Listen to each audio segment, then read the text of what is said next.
Can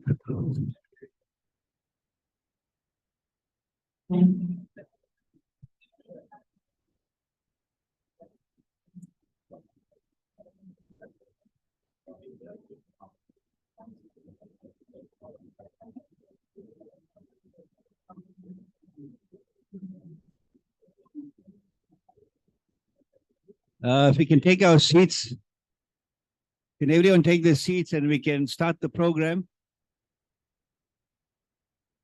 Bismillahirrahmanirrahim. In the name of God, the merciful, beneficent, the merciful.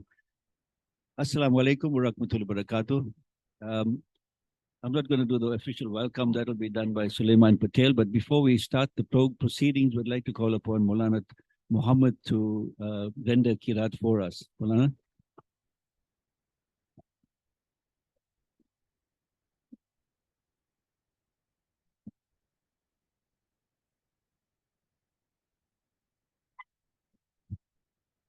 السلام عليكم ورحمة الله وبركاته.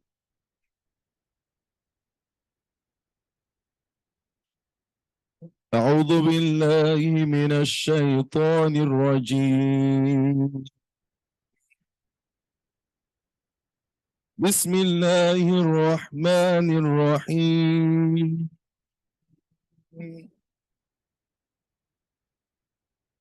إن المتقين في ظلال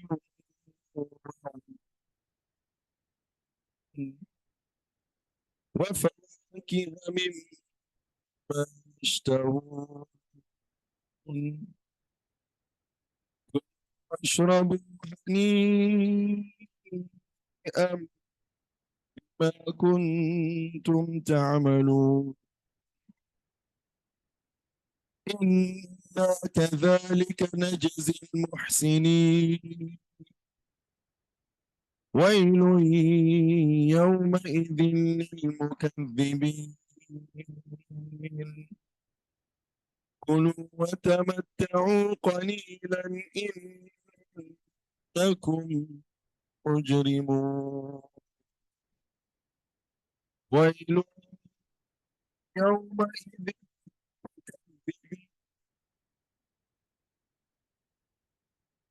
وإذا قيل لهم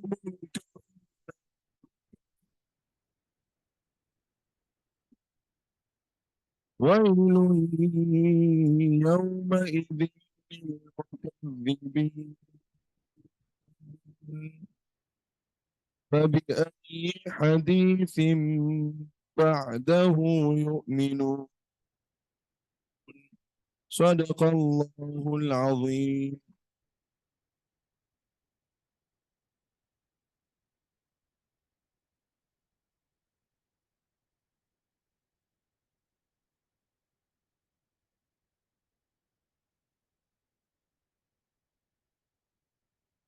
Once again, Assalamu alaikum wa rahmatullahi wa barakatuh. Good evening, San Bonani, Wanakum. Great to have all of you here this evening. I think it's an important initiative, and I must thank Brother Suleiman Patel for initiating this. A few weeks ago, Suleiman called me and said this is what he's got in mind, and he's been an activist for quite a long time, and he's been guilty of being part of the ANC for a long time, like many of us. And all of us had a lot of faith and hope, and we thought in '94 we have a phenomenal country and our worries are over. But almost 30 years later, we're sitting with a major dilemma, because the people that we've handed the keys to the bus don't seem to be able to drive the bus. Often you find that you just can't put someone and make him drive a vehicle that he's not competent to do. So I think this is one of the biggest challenges. We've got people that are put into positions that have no clue of what they expected to do. And many people are going into these positions because they're looking at dollar signs, and that's one of our biggest problems. And I think that will be basically spoken about by Brother Suleiman as well. But the key is, for 30 some odd years, he's been an activist, he's been part of the ANC, he's been in the structures, been in the provincial government of Gauteng. And I think it's reached a point now, in fact, I think he tells me that last year he was supposed to go overseas. So many people want to exit, but many of us don't believe that we need to exit. We need to make a difference. All is not lost. I think this is one of the best countries in the world, and I don't think we want to leave and abandon ship. So we have to make the change. We have to make a difference. And I think one term I've learned from Suleiman is keyboard warrior. And I think many of us, in all our groups, we keyboard warriors. We make a big noise, but when the push comes to shove, we know we're inside because we're too involved in our comfort zones and what's happening elsewhere in the world. You know, you could be a billionaire tonight, and tomorrow night you're a pauper running to save your life. And I think this is the key. So without further ado, I'd like to call upon and transfer this to Brother Suleiman Patel, and I think he's going to be telling us a lot. And it's an interactive session. I think we all looking at finding solutions. The elections are in a year's time. I think we need to make a difference. But I want to just thank the Minara Chambers, Amina here, and of course the Islamic Medical Association team that are kind of always available to put things together. I'd like to welcome, I don't know if there's anyone joining us via Zoom. I'd like to welcome them if there are individuals that want to join or have joined us by Zoom. And if any of you want to send information to any one of your colleagues or friends or anywhere in the country, feel free to do that because we are on a virtual platform as well. Thank you. Thank you very much, Chair, and really appreciate it. And assalamu alaikum to everybody, and good evening. And first, I would like to acknowledge the respected ulama that are here.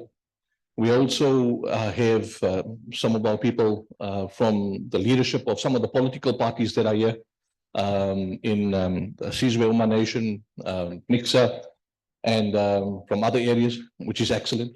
We've also got members from the professionals, bodies and engineering teams, and so forth that are here, which are very, very key to this discussion. We'd also like to thank guests that have traveled all the way from Pietermaritzburg to be with us here again today, from far and wide, which is excellent, which essentially shows that on this cold, wintry evening, the reality is that this roundtable is so critical.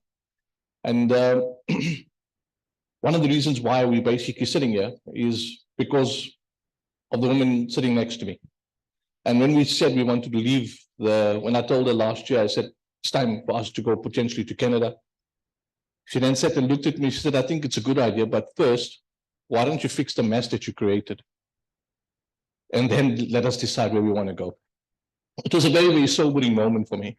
Being 37 years in the digital technology environment, in multiple roles as a CIO, CTO, CSO, from banking to some of the global economic giants, studying locally and overseas. And it was a sad reality that we basically face. Also being a stalwart within the governing party and coming through that particular area, one gets completely taken aback that if I had to go back and step back into the early 90s and I had to reminisce that would I be sitting here in 2023 poking against the party that we grew in, that we loved, that we worked endlessly to be able to achieve this. And more than that, you know, with my grandfather being banned in 1966 as part of the Suppression of Communism Act, it's very, very heartbreaking that of the stories to tell. And many of the stalwarts that have passed on have got different stories. There will be some that will acknowledge that there's wrong and others that won't. I want to acknowledge and say that we've got a problem.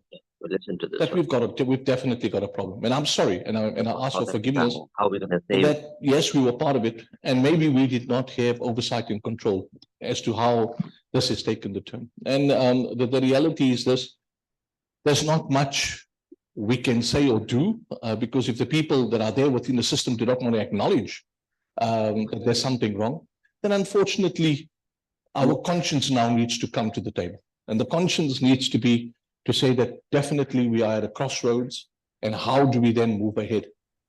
So like everything happens, Gauteng is always way ahead in terms of the game.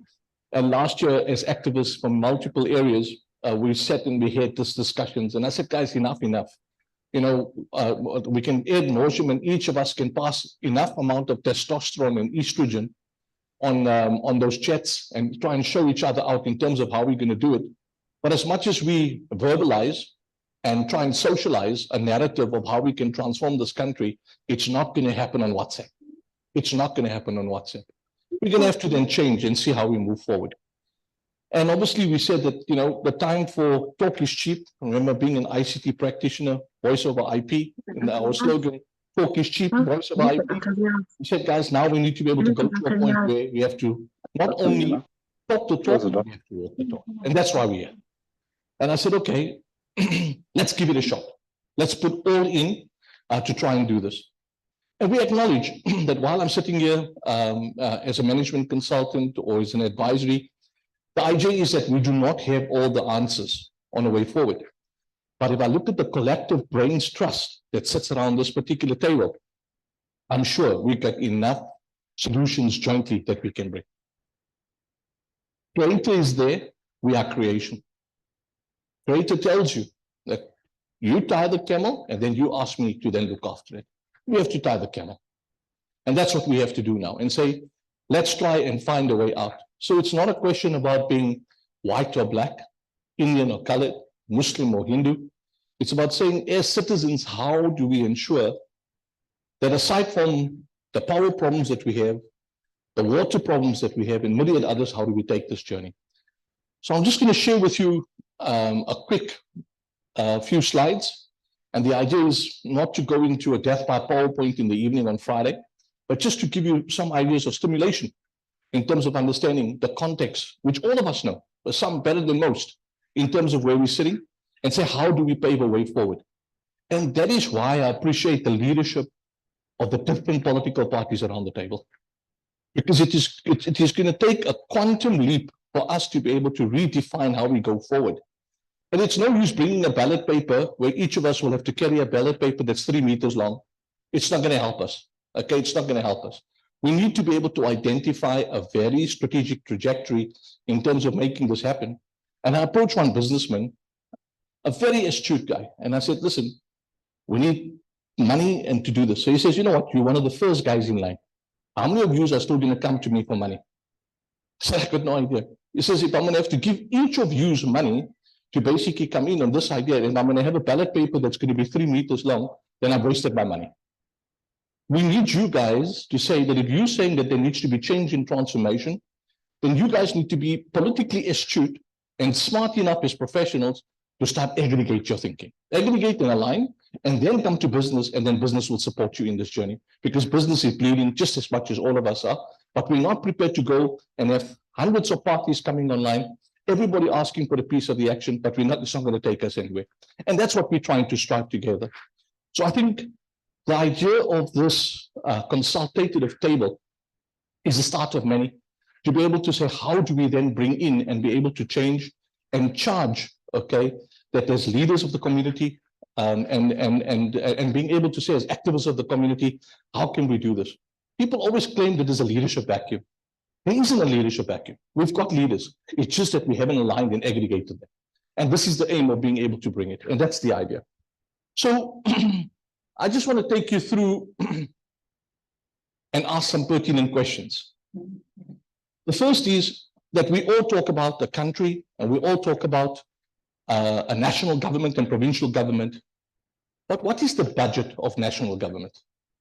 When you start getting down to the facts of it as technocrats, if you take where we basically sit right now, projectedly over the medium-term expenditure framework over the next 3 years, that's how government works in its 3-year cycles, the budget of South Africa that's been set aside is in the region of just over 7 trillion rands. Let me repeat, 7 trillion rands. Guys, that's a fair amount of money. Is that amount of money enough to potentially change the trajectory of being able to reposition South Africa as the superpower of Africa, for South Africa to retake its place as a resource-rich country, and to take South Africa as a resource-rich country to where it is, and to be able to achieve? The answer is very much so. Understanding that being on the outside being on the inside, being in the provincial government, understanding, being in national government, being in the various tiers from deputy director, director, acting chief director, and higher in different areas, we understand the state intimately. And we know that there's opportunity within the state to be able to use the collective power of this budget to transform. So if you just see everybody's talking about Eskom at the moment, but Eskom is just one of the problems that you have. You folks know that you've got an ocean on the left-hand side which we can't swim in. You folks know that with all the water that's there, we don't have water to drink. You folks know that people basically sat on the shore of Durban and died in the floods a few years back. Not in the ocean, on shore. Why? In a digital world that I play in an AI world that I play in a machine learning world that you play in, there was no need for that loss of life. Because technology allows you to be able to understand spatially in 3D where you can do it. The world today, we can send rockets up into space. We can do so much more where we project, where we're sending technology to Mars. The reality is that that technology can be deployed to save lives, but it's not. Why? So the question is that we need to be able to say, how do we move forward? So Eskom, we're all seeing it and we're all feeling the pain. And I'm feeling the pain the most. Because not only am I experiencing 8 to 10 hours of power cuts. Let's not talk load shedding. Let's get to the facts. It's power cuts, period. Okay, load shedding is a politically coached term, but it's power cuts that we're experiencing. And with that comes its pain and its problems. Where you see small businesses shutting down. One businessman came to me and told me just to run in his chicken business per pallet, to basically run his generator, has now brought in an additional cost of sale of 32% per month. If he puts that 32% onto the people of the poor, because protein, chicken as a protein, is the cheapest source for many people. What does it do to the cost of food for those that are in poverty, for those that need it most? So folks, the implications in terms of what we're starting to see is really, really a problem. And that's what we're going to have to address. So I'm going to just try and share with you that these are snippets of some of the problems that we have and we face. So you've got a 2.5 trillion, 2.3 to 2.5 trillion based on where we're at. And what does it mean in real terms today? So if you go back and you start seeing some of the areas of how it's going to be carved up, one is completely overwhelmed by one, which is looking at our debt service cost. If you go back a few years back, remember we used to have our previous minister, Trevor Manuel, going through every year, this is the year of the lemon, this is the year of the grape. Remember those cycles? And eventually we came to a point where we basically reduced debt substantially. We are now basically climbing up again. And that essentially means we've got a severe problem in terms of how we deal with it. Similarly, if you take healthcare, how many people would want to basically go into a state hospital today for healthcare? Those that have choice would definitely not want to go. Those that are within the state and have been earning, that are within the payroll of the state, even they themselves who are within the Department of Health, do not choose the same hospitals that they are managing. They would prefer to go to an outside care. That is the reality. So if that is the case, that if you are managing a healthcare facility, you are an individual that's controlling their budget, but yet you would want to go and take your medical aid to go to a private healthcare, completely defies belief. And so we're subjecting to the poorest of the poor, or those that are the most impoverished, to a type of healthcare which you yourself would not partake of if you were ill. Now, that in itself essentially says we've got a dire problem. Similarly, we take education, the same problem. See the amount of burgeoning private schools, Model C schools that are coming up. Is it by choice? Is it by choice? Does every single person have this additional tax burden of being able to do it? But yet you've got a budget that says we need to do this. Now look how we've seen the slide of education south with regard to where we're going. So we can go into this and go on into every single area, and it'll take us hours to unpack every single domain, but it's to give you an indication that the money that is coming in is flying away. It's moving. So when we look at it, I'm showing you a dashboard at the top, in simple terms saying, what is the real issues? You've got a 2.3 trillion in budget, but yet you have an economy that is now in negative growth. We're all seeing it. We have joblessness, skills development is non-existent. In many cases, we've got skills flight that is now taking paramount. Many of my colleagues in the industry, whether it's Ernst & Young, PricewaterhouseCoopers, some of the top legal guys, every single month, I've got colleagues saying, guys, I'm in Australia, I'm going to Canada. If you need, send me your CVs, I'll try and set you guys up on that particular side. And that's what's happening. So you've got capital flight, you've got skills flight that are going. And now with this, you have family flight because people are going, setting up for their families to basically take them across. Are they justified in doing so? The reality is this, that life, unfortunately, and life expectancy in South Africa is cheap because of the high level of crime. So if you have this trajectory of a high amount of joblessness, crime automatically comes in. So does it make sense, like what we have in Gauteng, that you take 6,000 people, put them through a 3 or 4 month training program, give them 200 BMWs, and go say, now I'm going to sort out crime? Doesn't make sense. We're not dealing with the problem of joblessness. We're not dealing with the problem of trying to get there. And taking loose cannons with firearms, where after 3 or 4 months training and basically putting them on the streets, we're creating a bigger problem going forward in terms of this. How many private security armies are we going to have? We've already got the SAPs, we've got the Defense Force, we've got private security. Now we've got this new warden type of security. What are we going to do? And the state cannot be an employer. The state needs to facilitate employment. So how then do we take this trajectory in terms of where we want to go? Similarly, if you take infrastructure, take one that you and me use every single day. Today, when I want to buy my last car, I didn't go and look at the engine. I didn't go and look at the type of car. When I walked, when the dealership said, this is the car, this is what it's got, I looked at the size of the tire. I said, is it pothole proof? Done. This is the deal. Pothole proof. Because every person that's driving a BMW, etc., knows when you hit that pothole and you're losing a 21-inch rim with that tire, with the run flat, 12 to 15,000 rand a pop. You try and claiming that money back with the local authority, it's not going to happen. The reality is, this is what we're essentially faced with. So we need to be able to see, how do we move forward? Now, when you're looking at safety and security, the same problem continues. Whether it's on the July riots, which you people were just as accrued, I can't believe it. You know, when you see that this was in the city, this happened. Same thing in Maritzburg, right next to the November 3, the shopping center was done. You folks seen it. You saw bread being sent from Johannesburg to Durban to feed people because of the hopelessness of what transpired. Water from Johannesburg was sent here in truckloads to feed people. People will turn into a beggar state for 2 or 3 days. When we're watching on instant TV the looting that's taking place, and you start wondering, where's the billions that have been spent in defense, police, etc.? Where's the armies in the barracks? Folks, there's something fundamentally wrong. And who's challenged it and who's raised it? Yes, there's been a lot of verbiage and a lot of narrative that have come out, but it hasn't changed and transformed where we are on that level. So if you take some of the utilities in terms of the problems, people, it's going to get worse. You already know that with energy, if there's not enough energy sustainability, energy security, water is going to happen. And I give the example of the Vaal Dam. The reality is the Vaal Dam as a source is one of the bulk water sources that's there. If there's no power to power those particular generators or those pump stations, how do you do it? The Vaal Dam pumps water upstream into Mpumalanga to power the power stations that are supposed to be cooled. So if there's no power, understand the ecosystem on there.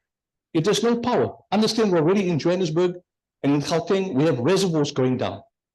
You have the bulk water supplier blaming the city trying to blame it on Eskom. It's just going like this. But the reality is this, we've got a serious problem. If there's no water coming, how do you tell a mum who's got a baby of 3 months old and that baby needs boiled water to drink, you say, Mum, I cannot give you water for your particular child. And this is in the urban city. You already experiencing. So it's going to get worse, okay, rather than better. So what do we do to try and sort this out? Most of our state-owned enterprises are on autopilot. So the reality is this, that we've got in the region of 560 odd state-owned enterprises, guys. Don't only look at the SAA and the PRASA and the Transnets and so forth. Go through a simple thing like the Filament Publications Board, the Road Accident Fund. You know, we can go into them, we can start numbering them. And each of them in some way, okay, are having problems as well. So yes, our man on the Senate of Action SA is standing up And the issue is, he really knows it's a serious problem. Okay, that's why there has to be a call to action in some way to be able to do this. So the question is, how then do we basically say we're going to sort this problem out? Yeah, well, we need to move on and say, look, we understand that all of these issues are there. You've got the flight, you've got the money that's just going through. Yeah, we need to go to the dashboard and say from red, how do we move to yellows and how do we do it? So I think there's nobody in this room that can tell me that we do not need some form of change. Because politically what has happened in the last couple of years is not helping. And what are the options? Do we then continue with the options in terms of where we're at? Or are we saying we're going to have to facilitate change? And that's the dilemma that we all face. So as activists, and many of us coming through from student activism, being part of the United Democratic Front in the early 80s, being part of the civic movements in that said, we said, we're going to have to step up because our youngsters and our youth are not to that level that we were. They are not at that level of conscientization politically. We haven't groomed them because many of them have come and have been blessed through our actions in terms of being born into the world of freedom. So they do not have that same action. So it's going to take us to be able to say, how do we go and create the trajectory for change and be able to use our experience to try and leverage this. But as long as this heart pumps, we can ask the Creator to help us, and we need to facilitate that. But this collective has got a responsibility to do it. We can't blame each other if we're going to have inertia and not do anything. But the mere fact that you are here today is you've understood the calling card that we have to bring about this desired change. And that's what we have to do. So whether we take, the cronyism, the corruption, it's a reality. But now it's become a new normal. We've become immune to it. We just corrupt, something new, new article. The media will come up with something new. It's just something new. You're getting slapped bang every single day.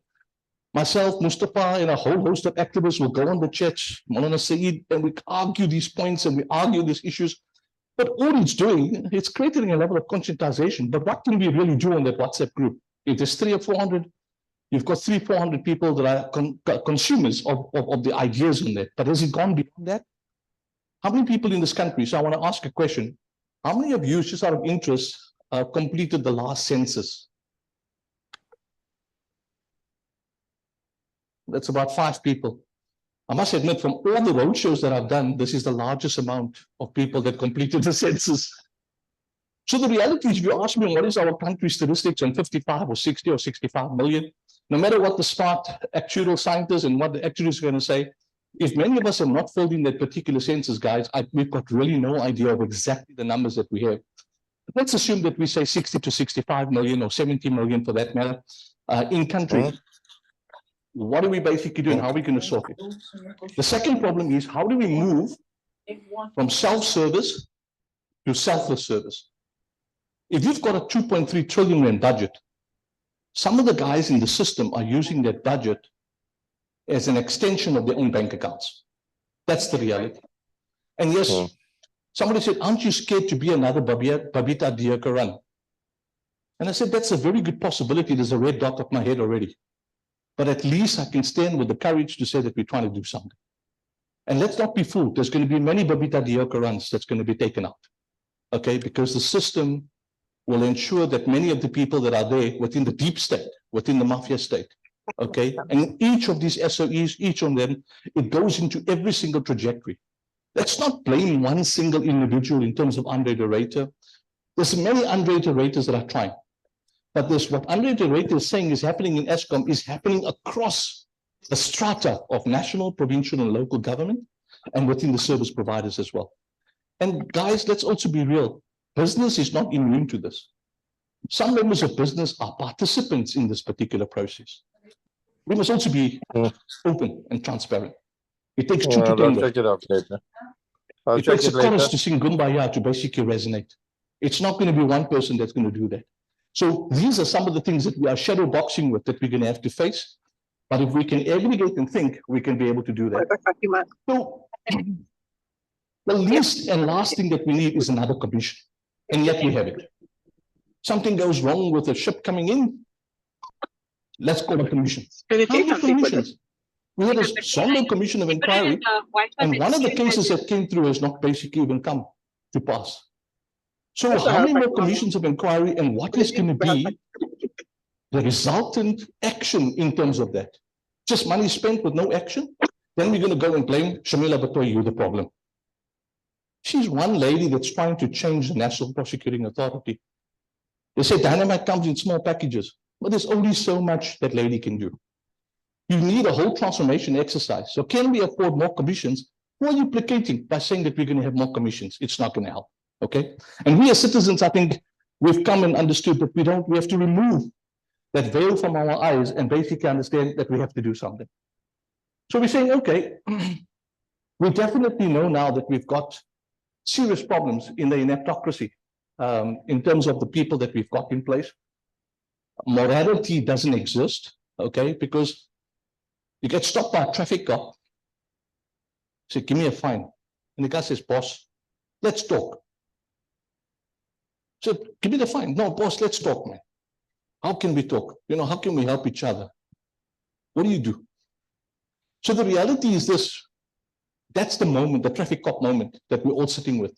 And it's pervasive everywhere, whether it's for a car license for your kids, whether you want to get into a university and get the kid into a specific grade or into a specific course. The traffic cop moment is at every single area because you've got gatekeepers now that are holding that and holding that ransom. Whether you want to open up a business account and so forth, you name it. Unfortunately, you've got the traffic cop moment that's now basically becoming a norm in our lives. So even if you tell your child or try and morally groom them not to go that route, they're already forced that by the time they come to 17 and 18, just for their driving license, you have to go and pay somebody on that side. So they got the express toll and you got the normal toll. You know, the normal toll is not going to go to, but the express toll will get you there. But it means you're already starting to corrupt the young mind in terms of wrong. And that can be justified. Morally or not, we think, what should we do? Do I have my kid without a license or what do I do? Then you hear a few people getting locked up and few people, what does it do? Look at our teaching cadre. How many of our teachers have been marginalized and ostracized? Many of them have basically been moved in, and who's coming to that particular position? We've seen all these scandals of being paid for, people paid for jobs. What's happening? Where's the implications? Where's the outcomes? It just goes into this. It's being investigated. There's a commission. There's a disciplinary action that's taking place. And obviously by the next crisis, we forget about that. So how do we move forward? So we're saying, okay, if we've got a governance crisis, it means we have to fix it. We have to fix it. And like I said, there's many smart people in this room, smarter than me, a lot more with analytical capability than what I have. And the question is, those are the people that will have to step up and say, how then do we fix this? So there's some suggestions that we have. If we're going to go the route that we've done, where we've been bringing political parties in based on populism, guys, you do the same thing the same way and expect a different result. The definition of that is what? Badness. It cannot be. We are going to have to think outside the box. We are going to have to apply critical thinking. We are going to have to apply design thinking in terms of how we're going to move forward. So if that design thinking and that critical thinking means that we're going to have to think beyond the norm and think beyond the change of what we have right now. So I think the important part is we have to move away from populism to a meritocracy. It is only people that are technocrats that are going to be able to change the state. If you bring in the appropriate level of technocrats with the level of capability, believe you me, it will change. We've seen it already in some countries like in Africa, like Rwanda, in some of the countries like Ghana, where technocrats were deployed, and those countries where genocide was a few years ago are now becoming the little Switzerlands of Africa. It's happening. Globally, you've seen the same in countries where certain states, etc., have gone the technocratic route, and it has its rewards with regard to that. So we're coming up with options and saying we need to have a meritocracy. We need to select the right people to be able to get into those positions, to be able to get there, to fight this thing. And between us, we can find those right people that are coming on. And I challenged, there's one architect. I said, listen, you're running a successful practice. I need you for 5 years to come into the state and give your time. One, I'm going to basically have you coming in as a technocrat. Two, I know you don't need a job, so you're not going to come into the political circuit because you need a job. And number three, you're coming in with the capability to fix the state. That's what we need. So if there's so many guys that I've spoken to in the broke environment, there's many engineers that are sitting there, capable of saying, okay, Jamil, I need 5 years of your time, please. Okay, I can't pay you your 5 million a year, but please accept 2 million, and the reward will come from the Almighty for the 5 years. But give time in terms of this. That's the level of secondment and commitment that we have. And many of the guys will say yes to that process. Ultimately, if we basically start driving that, we can start creating a transparent state by reinventing the state. We've got the money. I don't think the money is the problem. It's how we use get bang for buck. When you're earning your salary, bang for buck. Those that got a good salary, you go to Woolies. Those that got you've got a medium salary, go to Checkers. Those that go to a basic income check, go to Shoprite. I'm not on their payroll. I'm just giving examples, right? So the idea is you've got where you can shop with regard to that based on your pocket and how far it can reach. But the idea is that we need to be able to reinvent the state by doing that. And as part of that process is to bring the morality in, that accountability will bring the meritocracy in, and we need to move. So we're all saying that through the process, you're not going to have, come 2024, an abracadabra moment. It's not going to happen. Don't expect that even if you bring in a new political change today, that the state will change overnight. The state is like a tanker. Even if there's an iceberg, it's not going to basically change. It will take time to change. But you'll have to come in through a process of saying, we'll have to stop the bleed. We'll have to go through a process of stabilization. We'll then have to go through a process of normalization, and then ultimately use digital technologies to where we want to go and become a smart state like what we should have been. But that means it's a process change that's going to take an evolution of time and people. But at the same time, it means the guys like us will have to come in and mentor a young group of guys to be able to help develop and give over. We don't know how much life we've had, but for the life that we've got, it'll be a very sad day if we go 6 feet underground. But we've not taken the 35 to 40 years worth of knowledge that each of us have got to basically go and take some of the young Turks and train them up and develop them to be able to go into this. That is a developmental state. That is a developmental state. And that is a state that's pro-people, pro-poor in terms of where we want to go. And that's where we want to sit. So if we say, let's fix it, that's where we want to get the dashboard to. The question comes down to, okay, how? How do we do this? Just want to go down there. So what is the political dynamic that we have? So from 2024, in a democracy, what's the options? Number one, the ballot box. Number two, you've got other alternatives, like many countries in Africa go, which we don't want to go that route. Okay, nobody wants armed conflict. But the ballot box is there for us to be able to use. So 2024 is the first watershed year that we have that we now need to be able to go in on that level.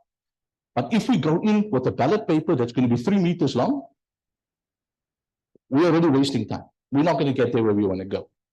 So political dynamics, unfortunately, over the level of years that we've come, where we've had this multiracial, this bouquet, this rainbow nation that Mariba spoke about, it has become completely polarized. Completely polarized to a point where many communities are disenfranchised, whether it's for a job, whether it's for going into a university, and so forth. We've created that level of disenfranchisement. And many of them are hiding away. And they'll rather phone Suleiman at the end of January and say, please, my son's got 6 A's or 7 A's, can you help me to get him into medical school or university? But they know that there's certain levels of gatekeeping that's taking place. And your heart bleeds when you've got 6 A's and 7 A students leaving the country to go and basically go and get studies somewhere else. Something is fundamentally wrong. When you've got doctors that are trained and now developed, but we can't put them into the health system because there's no money for them, something is fundamentally wrong when healthcare is such a critical care in 911 at this particular point in time and distress. So we have an SOS for it. The issue is, can we go the route of the traditional political cycle of branches, the Youth League and Women's League? In certain cases, certain race groups grew up in that mindset that it works in that level. But in other race groups, it doesn't gel. The street communities, the walk communities, it doesn't gel. I know within the civic movement, in the Indian communities, the colored communities that we used to work in, it doesn't work. But within the traditional townships, etc., it works extremely well. But those of them were still part of the political structure of how we need to get it. So we need to see how we do it. The Indian colored and white voter today doesn't bother. When it's election day, for the Indians, it's chicken biryani day. For the rest of the guys, it's a bribe. Who goes to vote? Okay, so that voter apathy is costing us. Okay, because that's what you reap what you sow. And that's what we have. And lastly, they're all saying it's not worth it because who do we vote for? And that's also a serious question, right? Because the political leadership that's sitting here, Action SA, National Independent Group, okay, Congress of South Africa, National Independent Congress of South Africa, the Sizwe Umma Nation Party, and there's a couple others, I don't know all the names. There's so many coalition parties that are there, you can't keep up. So just with this small forum, I can identify 3 or 4 people, and some even from the ANC that are sitting here. How are we going to solve this particular problem out? So it's a dilemma that we basically face. So if we want to now move forward, and remember the saying, we can't do the same things the same way and expect a different result. We have to say that populism is not going to work. We have to look at meritocracy, and based on meritocracy, how do we go forward? Now, is there the opportunity for change? And the answer is simple. So if we look at this and we see what has happened, this is a 2019 poll. We only had 50% voter turnout, okay, approximately 50%. That means 50% of your voting population stayed at home. That's the first shock that you need to have. With how bad things are in the country, how can you have 15% of the people sitting at home and saying not going to vote? That means that alone is a protest action to say something is fundamentally wrong. And that means we as the leadership need to take accountability for this because we are the leadership. Everybody said there's no leadership, but nobody's looking at themselves. Who are we? We are the leadership. Whether you sit as the CEO of Al Baraka Bank, or whether you're sitting in business, or whether you're sitting in Minara, or whether you're sitting on it, we are the leaders. We need to say we are the leaders and take accountability. That how can we make this thing a reality? If you take the EFF sitting at 1.8 million votes, for good or for bad, but not even 4 weeks or 5 weeks ago, they were trying to shut down the country. Now, how can we have 1.8 million people trying to shut down the country? You want to protest? Go ahead, 1.8 million people. Go ahead, go wherever you want to. But then you hear there's truck tires on the road and trucks going here. And come on, you can't rule by anarchy and then basically saying claim some naivety. How did the truck tires get there on the road? Did somebody say abracadabra and trucks suddenly went to deliver tires around the road? Come on, something is fundamentally wrong. Okay, so and then also you look at the group within the top 10. You have minority parties that are very successful. The Freedom Fund is extremely successful, okay? But it's a minority front. Afrikaner interests, our language, our culture, they've got a right to do it. The African Christian Democratic Party went ahead and said, we believe in Christian values and we want to put it together. The Constitution allows you to vote according to this, and that's the beauty of our Constitution. So what does it mean for us? Should we now castigate ourselves and not be a minority? Some people came and said, look, should we be and create a Muslim party? I said, it's an option. Then I had calls from Narend saying, why you want to split the Indian vote? Why don't we work together and bring that together? Okay, Narend, we're going to bring the Indian vote together. Then we had calls from Cape Town. Guys, what about the coloreds? we all sink and swim together. You're only saying that you're worried about the Indian guys and so. And Malala came and said, but what about the black guys? Are you saying everybody, all the black guys are also singing Kumbaya and they're happy? The answer is no. So ultimately it means, guys, that if we're all saying there's a problem, maybe we should have a coalition. And did a coalition work? The coalition worked in the name of the United Democratic Front in the early 80s. A very powerful force, civic movements getting together, people getting together, and that gave us a recipe that while the ANC was banned, the United Democratic Force was a very powerful entity that led the formation and the broad mass-based formation to where the ANC then took over post the 90s. Very successfully. Are we at the UDF moment at this point in time? Should we basically re-ground the UDF in some way or the other to bring about this change? And the possibility is yes. So 50%, 1.8 million, you can become number 3 or number 2. It's not a lot of votes. If you take, and we did some numbers with some of the coalitions, you take the Muslim vote, the Hindu vote, the colored vote, you're already hitting 2 million. Bring some of the voting from the disenfranchised folks from the townships and in the rural areas, easy, you can plummet up. And if we can get people to go and vote, we could be smiling with regard to that. So that's the opportunity that presents itself. So we're saying, okay, you've got two choices. If you want to keep on reading that headline every single day and wake up, and take a stop pain every night, because after seeing the word corruption, no choice. But the opportunity for us is to say that we know what the predictions are, what the analysts are saying. You're going to basically have a lot of the same and no change, okay? If you're going to do this. So if that's the case, what are our options? And I'm going to conclude on this. So the options that we have is for those that chose to flight, we wish you well and bon voyage. For those that are choosing to stay, we're going to have to work together as one. And if that's the case, we're saying one, should we create the broad-bank civic movement? Yesterday I was in Maritzburg, and in the evening I was told that Maritzburg now, their ratepayers associations have all aggregated while moving towards aggregation to work as one. Am I correct? So the ratepayers are now basically getting together and aggregating as one across all different suburbs, townships, etc. And now they're aggregating. That's brilliant because that means the civic force and the civil force is not coming in. But the choice is you can stand outside and hold as many protests as you want. You're not going to bring about change on the inside. So we need that civil action. But at the same time, the only way you can change is through the ballot box. How do we get ready for that? In a democracy, every single one of us will have to have a yes, we can mentality. Yes, we can.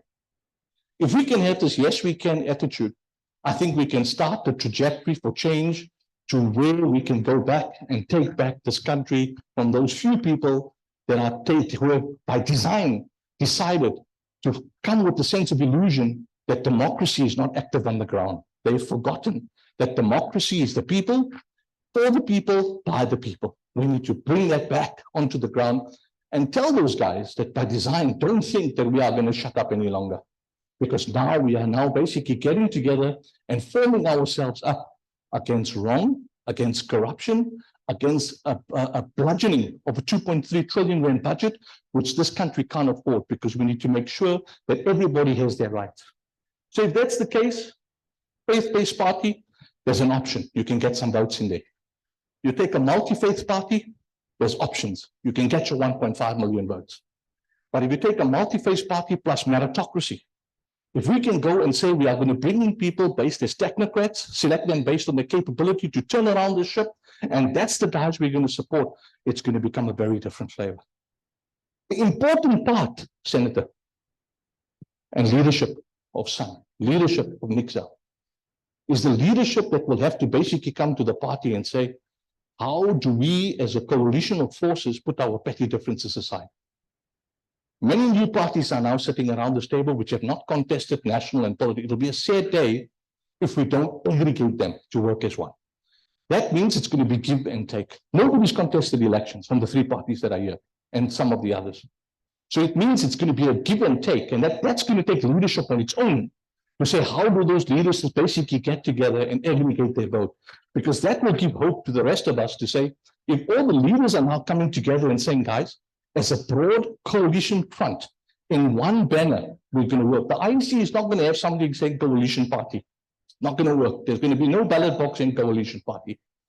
And you can't talk about coalition afterwards. You need to be able to be upfront and show leadership through the different areas. So whether it's RISE, whether it's Action SA, whether it's going to be NICSA, whether it's going to be SAN, these parties will all have to get together. And within the next few days, we need to do this. Why? Because you're out of time. If elections are already going to be in April next year, we already know IEC will come out for your voting call and your voters roll by the end of October, early November. It's going to happen. That means within the next 2 to 3 weeks, these discussions will have to happen. And Senator and leaders of the party, it takes you to basically bring this thing together to say, guys, how are we going to do it? Let's not try and basically get a testosterone estrogen battle going. We're going to have to take stewardship and say, We know that we are unequals, but how do we then mastermind in terms of working on this, in terms of bringing the population to vote together? And I think then business will be smiling. Because business will then say, guys, you know what, we're championing people that are working together in an aggregated whole, rather than splitting this in the interest of that. And those are the options that I've looked at and considered. And remember, these are mine, they're biased, they're subjective, they're emotional, based on my experience. Some of you might have a very different idea. And that was the idea of calling this roundtable together so we can socialize it. So we've had some very good success out of the journey that we started in the West Rand and Gauteng. We had Pretoria, Centurion, we had East Rand, we now have Maritzburg, we now have Durban. I've already had calls from Bloemfontein, I've already had calls now from Middelburg, I've already had calls from Nelspruit. It's just that I don't have the time, I don't have the horsepower and the manpower. You know, maybe somebody can give me a double Solusa 45 and triple Red Bull, and let's basically go for it. But we definitely need to be able to mobilize and say, how do we as a team go and do this? So saving South Africa is going to be a team effort. Together, everybody adds more. And that's the message to the leadership I'm giving today. And the community and the business needs to socialize this and say, the leadership, forget your petty politics, how you're going to aggregate as a broad coalition front to make this a reality. And with that, I hope that we've tied our camel, and then we can ask the Almighty to look after it. Thank you very much, Chair, and over to you to facilitate the rest of the session. Thank you for giving us the opportunity also to address you, and forgiveness is in order if I've hurt or offended in any way. Thank you. Jazakallah. Thanks, Suleiman. That was quite healing speech presentation. So we've got option. You can get some prime and keep it going. You know, to the prime is a buzzword now. It's your option. The influencers tend to be quite effective in marketing things, that even if they're not effective.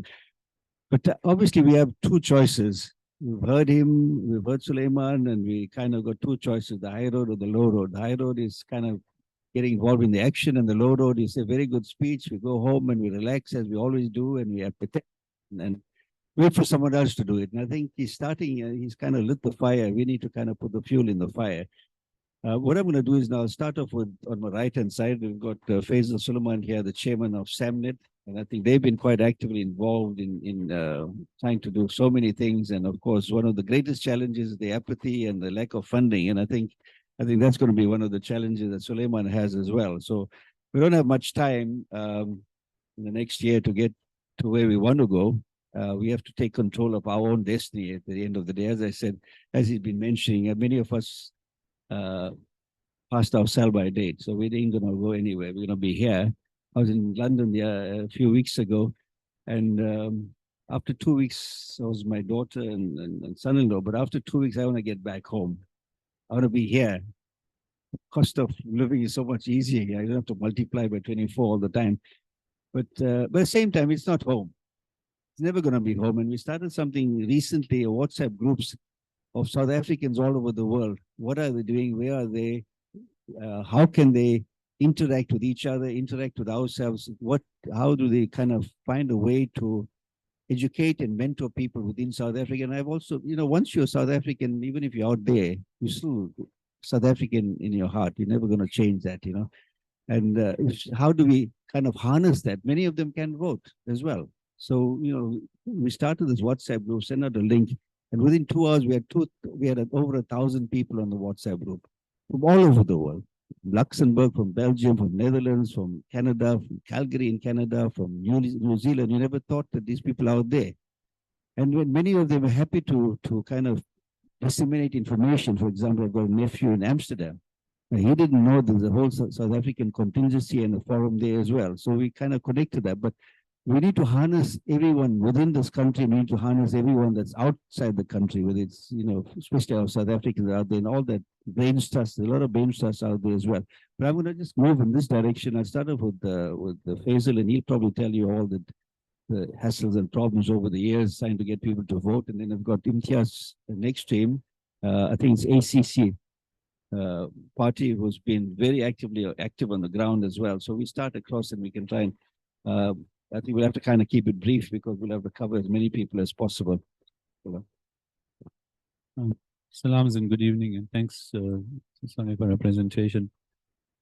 Um, yeah, it needs a lot of analysis, but as Solia said, we've worked for a long time trying to get people to vote. And the probably final conclusion I have, we've appealed to patriotism, we've appealed to the right thing to do, etc., etc. If anything, it has to be self-interest now. If that is going to be the galvanizing factor, your self-interest in terms of your country, your safety, your well-being, all of those factors, it's only highlighted why people leave or either become very depressed. So the other thing, of course, is Jazz here, and you'll speak next, is organic growth. Many of the resistance movement, got people to follow them because they delivered services or there was organic growth. The top-down, I think the parachuting in politics is probably not going to happen. Clearly, smaller parties, in some respects, are going to become kingmakers. And there isn't time now for much organic if you're looking to contest the elections in 8 or 9 months' time. But each of us, I think what Suleiman was pointing to us, has a constituency. And the idea then is to hone in on that constituency and appeal, even if it is most basic fear of what can happen if you remain pathetic. If that is all that drives you to come and vote and not be the 50% who stayed away in the past election. So clearly there's a lot we have to say, but we all have to brief. So yeah, I think perhaps an appeal to self-interest, if nothing else, will maybe get people to shift. Assalamu alaikum, Jazakallah for the opportunity. My name is Imtiaz Said. I head up Active Citizens Coalition. So I think in agreement with you, there's been a great gap in society, especially with people around my age, which is, I look 30, but around about 45 or so. So those of us that have been born in the 70s coming into democracy, we've been left outside of the world of politics and we're not astute and we weren't brought into this space. Because our parents got into business and they started doing things for themselves and started moving ahead. And eventually, when we started coming out from the crux of everything and looking at safety and security and what's happening in society, we had to now start self-learning these things and start developing and start looking at what is going on in the country and all of that. But I think, and I appreciate your presentation, but I think we're lacking in one thing. And I'll give you an understanding of this city, eThekwini municipality. Currently, in eThekwini, we have 60%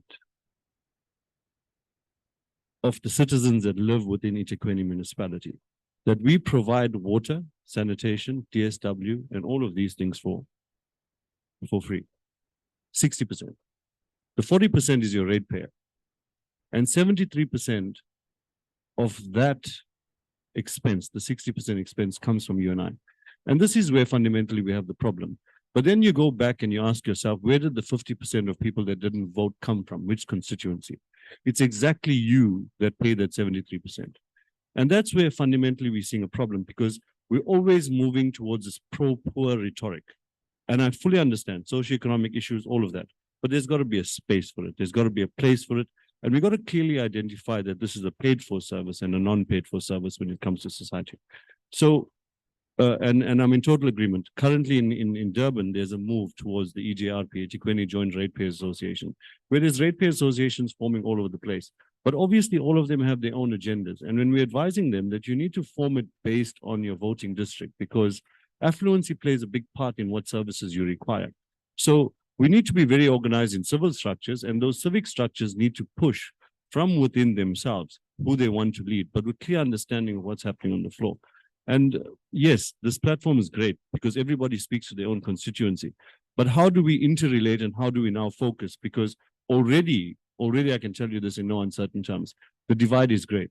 10 million votes, and in comparison to the DA running at 3.6 million, that's a big gap to cover if we're really going to bring change. And we can come in with 31,000 votes and get one seat in parliament. Are you really going to make change? Is there going to be a difference? So I fully hear you, and I'm saying there should be a one plan, but how do we get there and how do we get there quickly? Jazakallah.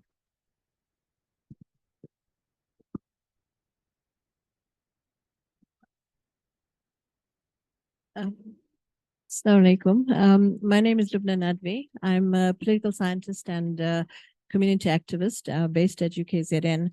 So thank you so much, brother, for the presentation. I think that, you have basically outlined and summarized the reality of where we are.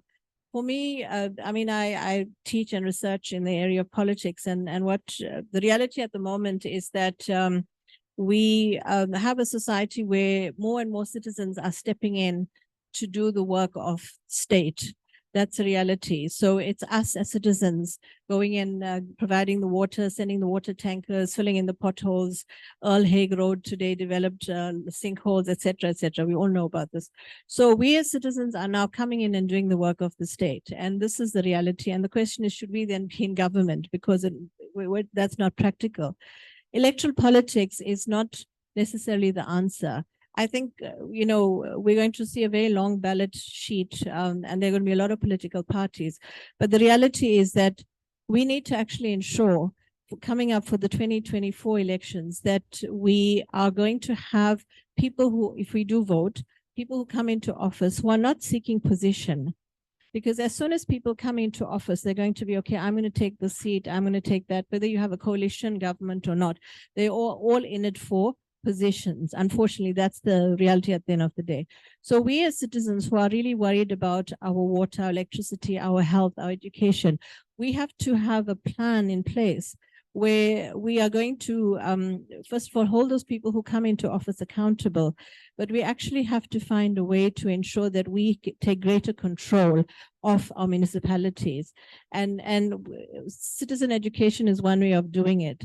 But at the end of the day, if we are going to try and work towards increasing the number of people that go out to vote, say we get 70% or 80% of South Africa to come out and vote, the votes will be split because they're going to vote according to whatever message has appealed to them. So this brings me to the point of what is the message that we want to get out there. The message has to be, you must vote for South Africa, for your children, for the future. You don't vote because the person that you're voting for looks like you, or is of the same religion as you, or is of the same class group or whatever. You vote for the collective, because we are in it for this country. And I think that, many of us have been talking about changing the political system in this country, and we've seen that that's been a disaster. So that's not going to happen anytime soon.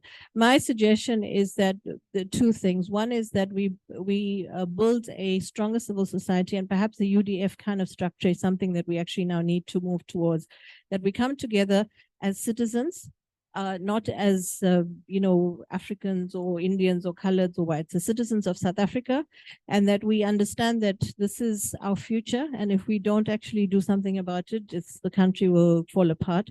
We're not a failed state yet, but we might get there. And the second thing is that we need to see a future of South Africa without the ANC in power. And I know that's a very radical and controversial thing to say, but that is something that we have to actually think about. And who would take over and who would be the party that's coming in with the largest votes, I don't know.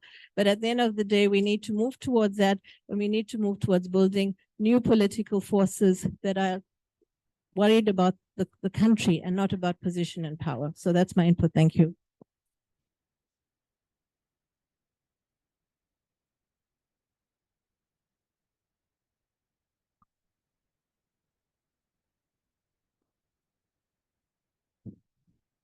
Assalamu alaikum warahmatullahi wabarakatuh, and hello everybody.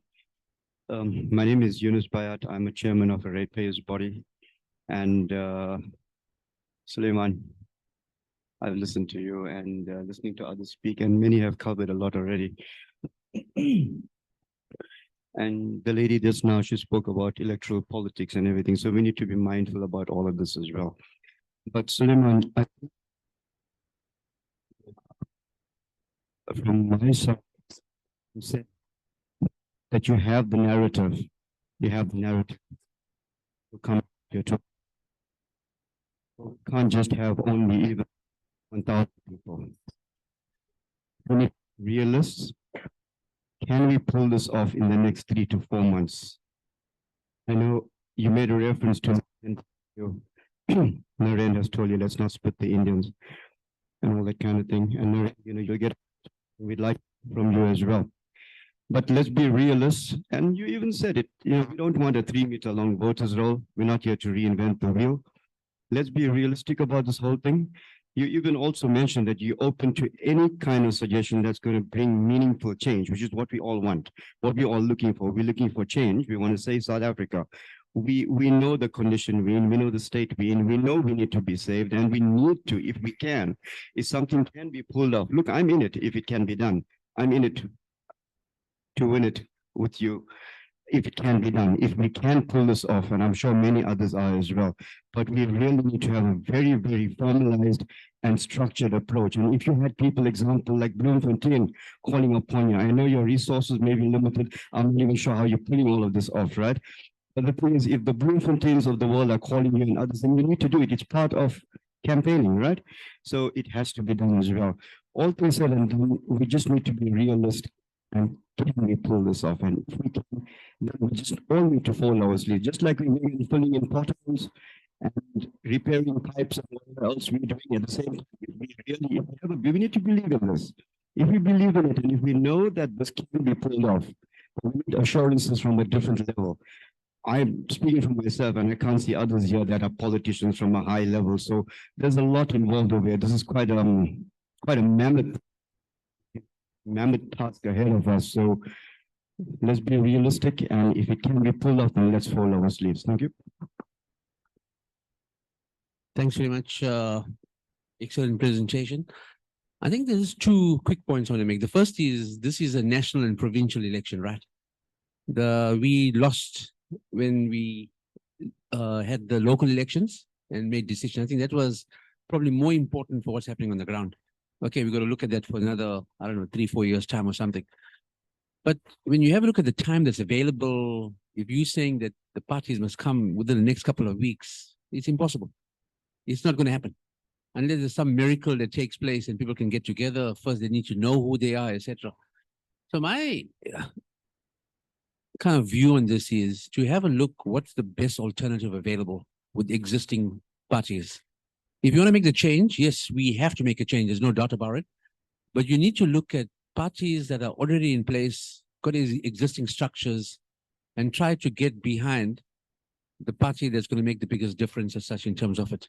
To go across now and form new kind of coalitions, okay, it's the coalitions, it will work. It's going to be, as Faisal has mentioned, I think it's going to make a difference, the kingmakers and everything else. But our option at this stage to find out who the second best option is for us to take it forward. Thank you. Assalamu alaikum, everyone.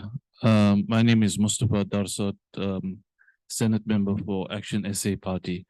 Suleiman, once again, I know we spoke about it in the week, and I think what you've told the people here, which is very important, the message is there. I've heard also from the feedback from the guys in Joburg. This is very important.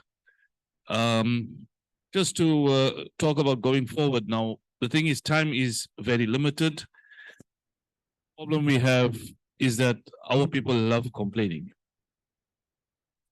We love complaining, and we'll complain endlessly till thy kingdom come.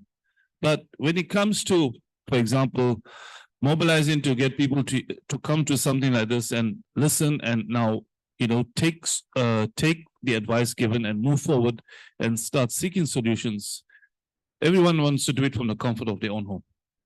Or should say, okay, let the next person do it. Then you have the other problem whereby everyone is looking for a political party for a one-size cap that fits all. It's not going to happen. It's impossible.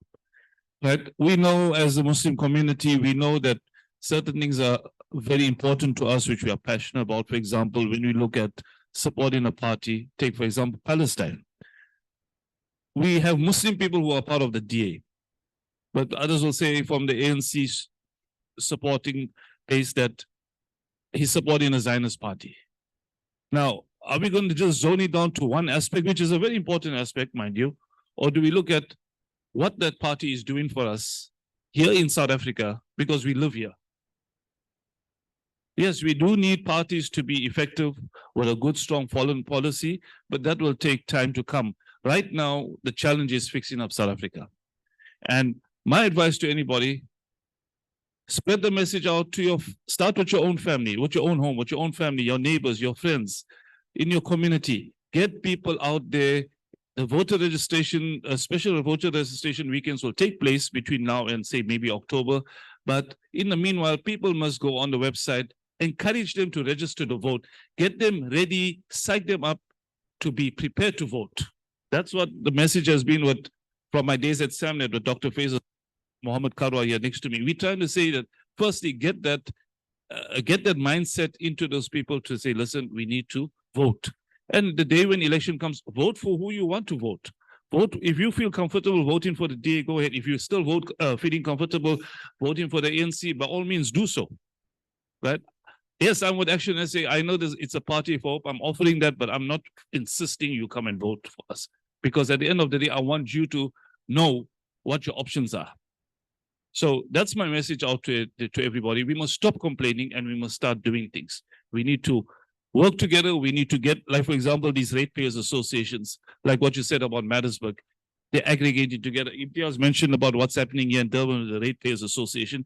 I think we must speak to Brother Yunus Baird and get advice and get the Durban Ratepayers Associations to aggregate together and start waking up because time is limited. So we need to wake up. That's the bottom line.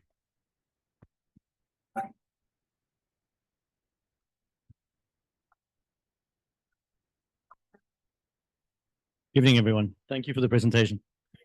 I just want to say to the business leaders this evening, on the day of the voting, the business leaders need to take accountability because it's always the business leaders and the business owners that don't allow the vote or don't allow the employees to go and vote. It's always the business owners. They want to ensure that our businesses are run properly. We want to make sure that we pay them overtime. We ensure that we have a skeleton staff working at the business on that day. If it's going to be the business owners and the business leaders that complain afterwards, we need to take accountability and make sure that our staff are allowed to go and vote. Thank you. Hi, I'm Vijay Baraj. I think the saying about Rome not built in a day is so true. And Suleiman, I think, has outlined some very important facts as to what we can do. Yes, we might be very close to the next election, but I think we should set the ball rolling. So, you might miss the boat on the next one in 9 months' time, but it's not long before we'll be able to maybe get these parties together, form one force or one strong force, and make a difference in the next election. And look, at least he's got an idea, he's got a thought. And from a business point of view, I think it's very critical that, we start working together. If you look at when Nelson Mandela went on the first election, I think he had more votes than all the elections thereafter as a single individual. I think he had 17 million odd votes. So we're talking about 10 million votes. I mean, that's pathetic. We've got to encourage, but I think people will obviously go out if we've got a party, or of course, I think if parties get together and they get the right message. I mean, you talk about filling potholes. I do it in my little town in Amzinto.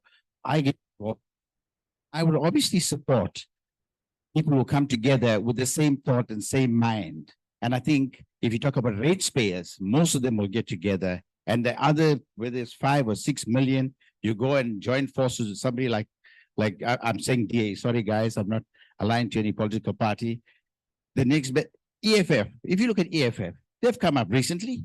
They're in the running. They've got decent number of voters, I think almost 2 million. So, I mean, we might start now, but it's not a long time before we're able to, capture that voters that we want. Thank you.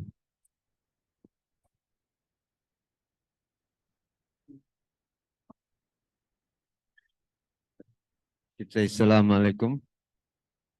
Thank you, everybody. Thank you, Suleiman. My name is Narain Ganesh with a new formation called the National Independent Congress of South Africa. Now, Suleiman and I have been in engagement for quite a while now. I think he used to get some of my correspondence that I put out in both mainstream and social media. You know, today I wrote a piece entitled South Africa, a country from near salvation to utter damnation. And, you know, that's where we are. Now, the irony of South Africa at this moment, and there are certain harsh realities we've got to accept. As much as we speak to a constitutional democracy and we, the people, we are becoming perhaps one of the most polarized country racially the world over. It's a reality we've got to accept. Now, Suleiman knows my history. We engaged this morning in quite a fruitful meeting as well. My political career goes back a long, long time ago. I used to hide in Dalla Omar's house in the days of the UDF when I was involved in politics in Cape Town whilst a student at the University of the Western Cape. So what I've seen then and what I fought for then is another world. I've got a daughter who's got a master's degree in chemical engineering, sitting at home, a master's degree. Now I asked myself, when I stood up there and said an injury to one is an injury to all, it had some meaning because it was going to play out later in life, but where are we today? The reality exists. And I do understand and I take cognizance of some of the comments made. Perhaps, you know, the time is a bit short. And we must understand something. Coalitions are perhaps the most fragile form of governance the world over. They are only done to try and usurp power of ruling party or organization. We've got to understand that. So while we might have love letters written to each other in the formation of the coalition, there are agendas from where each grouping comes. Amongst the Hindu community, we are bloody divided. Amongst the Muslim community, you all are bloody divided. So as an Indian community, if we want to go in as one, we the hell are divided in the bottom line. The black community, the tribalism is very strong. We've got to understand the realities that confront us in trying to topple or change the government. There's a very good reality, and I think everybody must pay attention to this. But the ANC might come below 50 in 2024. You know what that is going to create? Anarchy in South Africa. There's a lot of people who are not going to accept that decision because any relinquishing of power, 1994 was truly a miracle. How it happened, well, we had near bloodshed. I mean, it was 11 days before the elections that they had to put the sticker on for the IFP to the ballot paper. But if the ANC loses power, there's going to be mayhem in South Africa. We've got to accept that. At the moment, the RET, the CR17 factions have drawn their swords. If one or the other does not make it into power, we're going to pay the price. You know, when two elephants fight, it's the grass that gets damaged. So we've got to be very and acutely aware of how we are going. Yes, the moonshot pact started by John Steenhuisen of the Democratic Alliance had merit. But that merit was merited only for Big Brother. You know, when you come as a major party in a coalition, you dictate terms, which might be dangerous. Perhaps this is the start of something that could possibly change the narrative of the country. Yes, the numbers you put there, Suleiman, made absolute sense in terms of how do we change that vote number. Look, my take is that the percentage poll might be higher this time around for many reasons. We've seen the ESCOM debacle, we've seen the riots, we've seen the poor performance of councillors at ground level, especially in various suburbs. And we also got to understand the ANC's main vote. You know, I did tell him I'm a closet psephologist, someone who studies elections. The majority of the ANC vote came from the rural areas. The narrative to be changed there is a mammoth task because a chicken and a pack of meal sorts out a vote. It's a reality, it's the truth. And we've got to be cognizant of this going forward. So whilst we are going to look at how we're going to talk, and it's important, this is critical because the time has come. Change has to happen. But the word you used that I've bought, and for those who follow me on my writings and stuff, is meritocracy. The moment we change the leadership of the country to those who are capable, competent, committed, we might start seeing a better and new South Africa. So I thank you for inviting us. And I think, it's a start of something that we could take forward as a working group to look at solutions, because all of us want solutions. And when I think of my daughter, I ask myself, what the bloody hell did I fight for? And that's why I'm here. Thank you.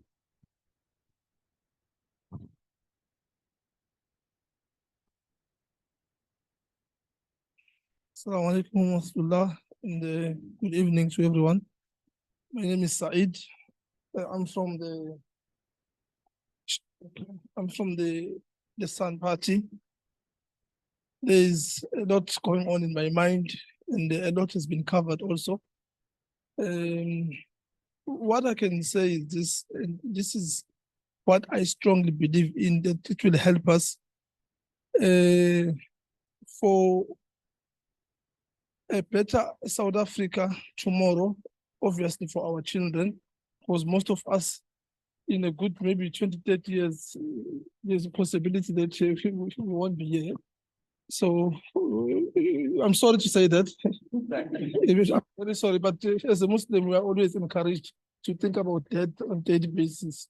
Always remind that we are going. So I'm sorry, I don't want to make a bayan or a lecture or something, but now and again, we have to just always remember that whatever we are doing here, we are actually preparing for the coming generations.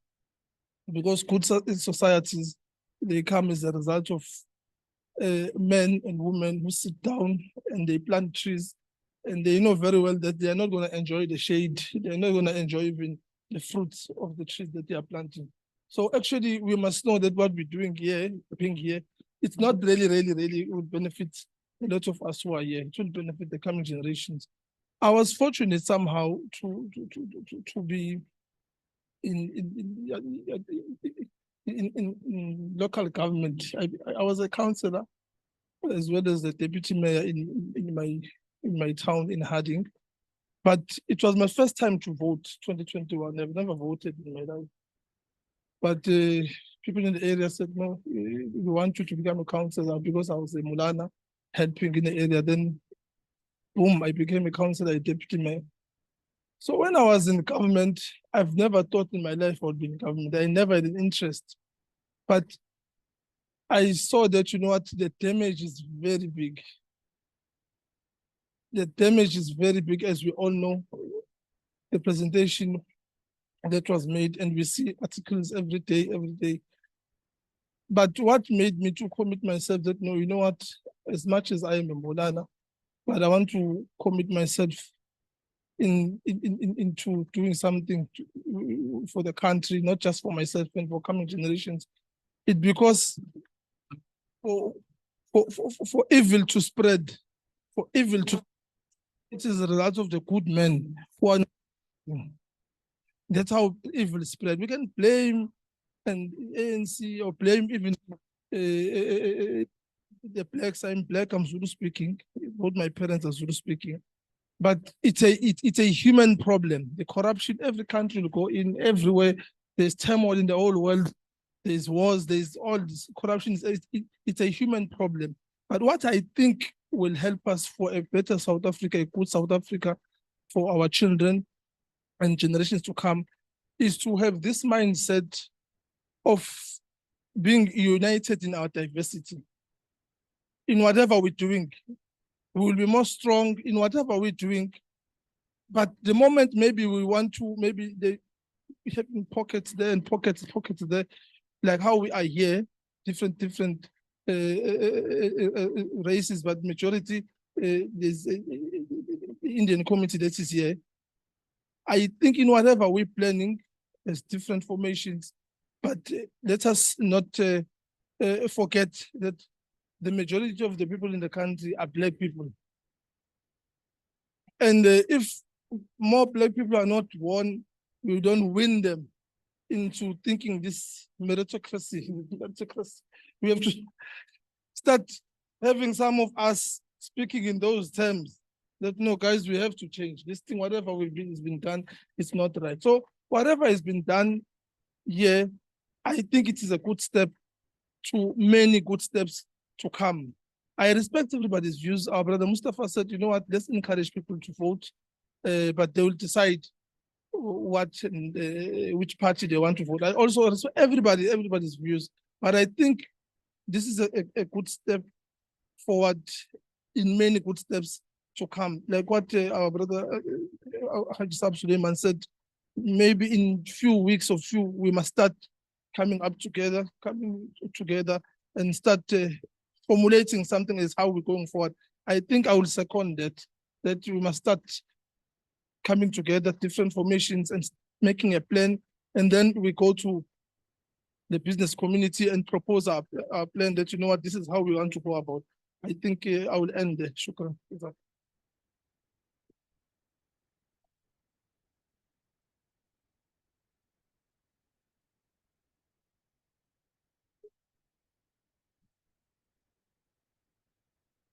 Just going to stand.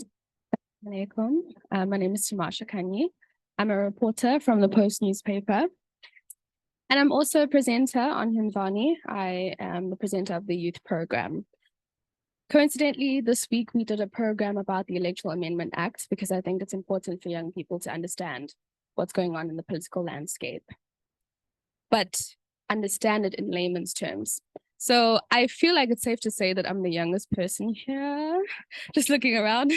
Of course, I'm here because I'm working, but I also think that what you said about young people and their apathy and just lack of understanding of the political framework is a problem. So I understand the UDF and what happened because I did history. So I understand the value of that historical context and what it took for us to get here. But young people need not be left out of the chat. So there is no young person who's here because they're interested in this, but that doesn't mean that young people aren't interested in this. We do care about our country as well. And what we find is, yes, there are a lot of racial disparities among us as a country, and we still need to address those. But they exist more within this generation of people. When you find young people, a lot of us have the same context, more westernized. And I think that's why we're so easily connected to each other. And we have better understanding of the importance of having those racial conversations. But yeah, just don't leave us out. That's all I want to say. Thank you. Assalamu alaikum. Good evening. So my name is Hamid Aisen. Just a small comment as going around. So we're a group of guys that meet on a Saturday.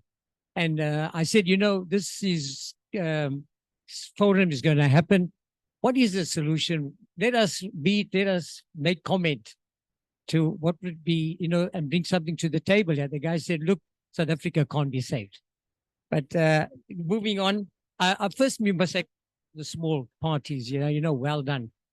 And so, you know, we acknowledge that the hard work your guys put in. The other, you wanted to actually make unity or unite. Why? Not that the Al Jamaa. But I just want to give, and I'm not an Al Jamaa supporter, and they are obviously, you know, well, other issues there. But I also want to just concur with the brother there from Al Baraka Bank, his suggestion. I just want to lastly mention two more things. You know, years ago, they blamed South Africans, the local Muslims, for the terrorists and that. So we, with David Faisal Suleiman, we went and we had a a delegation with David Maslobo. So this small group of us made a representation. He had all his ministers around there, and then the outcome was, you know what, you guys are not involved in this. You, the Muslim community, are disunited yourselves. But we know about what the point here is, that we made a difference. So lastly, would we all be sitting here if the ANC got it right? Like I doubt it. So maybe as an option, we come from a dark past and we all put together our vote for the ANC. I did. And it was the right thing to do. Personally, the DA comes from a different past, and like there's a question mark there. Should we not have a delegation here go to the ANC and say, listen, you're on the threshold of losing this majority. We, the few here, can get you over the threshold, but there are certain conditions we want.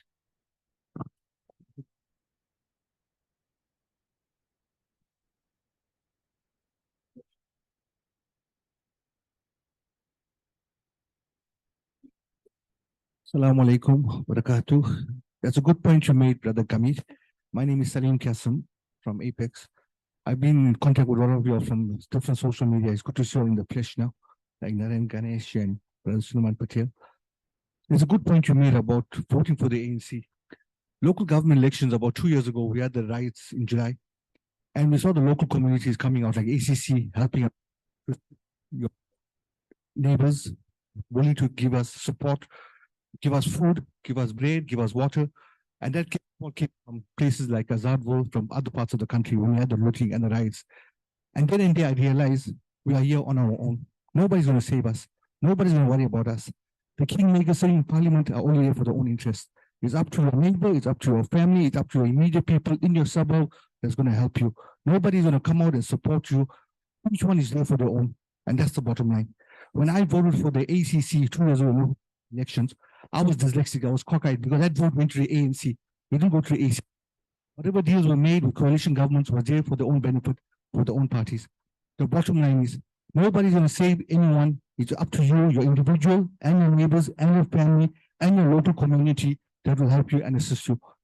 Going forward, Alec Irwin was a public enterprise minister. His daughters Kia and Tanya Irwin formed the Durban coalition last year. Post floods, they've had about 7 or 8 successful meetings in different areas, different communities. If you want to get this thing going, I suggest join forces with the Durban coalition. There's good structures in place. There's about 60 community member organizations from Durban South Basin, Wentworth, different areas that have formed coalitions on a civic ground level to engage with local government and provincial government. So going forward, from what you were saying, Suleiman Patel, the idea is good. It's something that we can get. It's a good utopian society to achieve. But the reality on the ground, we have 72 murders a day. We're living in an area where crime is rampant. Just 2 days ago, in my suburb in Merebank, in Chenab Road, 6 p.m. after Maghrib, there was a shooting, one guy was killed. They covered him with the blood. It was chaotic. The road was blocked. So for me, the reality, almost every second day, you're seeing a killing. You're seeing someone being murdered in cold blood. This is not on. How do we change the narrative? How do we move forward?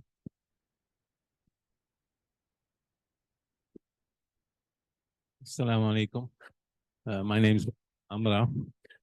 If you've got a 10-story building that is burning and you've got only one bucket of water, which political party is going to take the initiative to try the fire off? This, I think, is the reality in South Africa. That even if the landscape on the top it's not going to, there's no quick fix. Whether this party comes in or that party comes in, on paper, most of the parties' policies and kind of very similar. But in practice, you'll find there's a big divergence in the performance and things like that. The second thing that I want to is that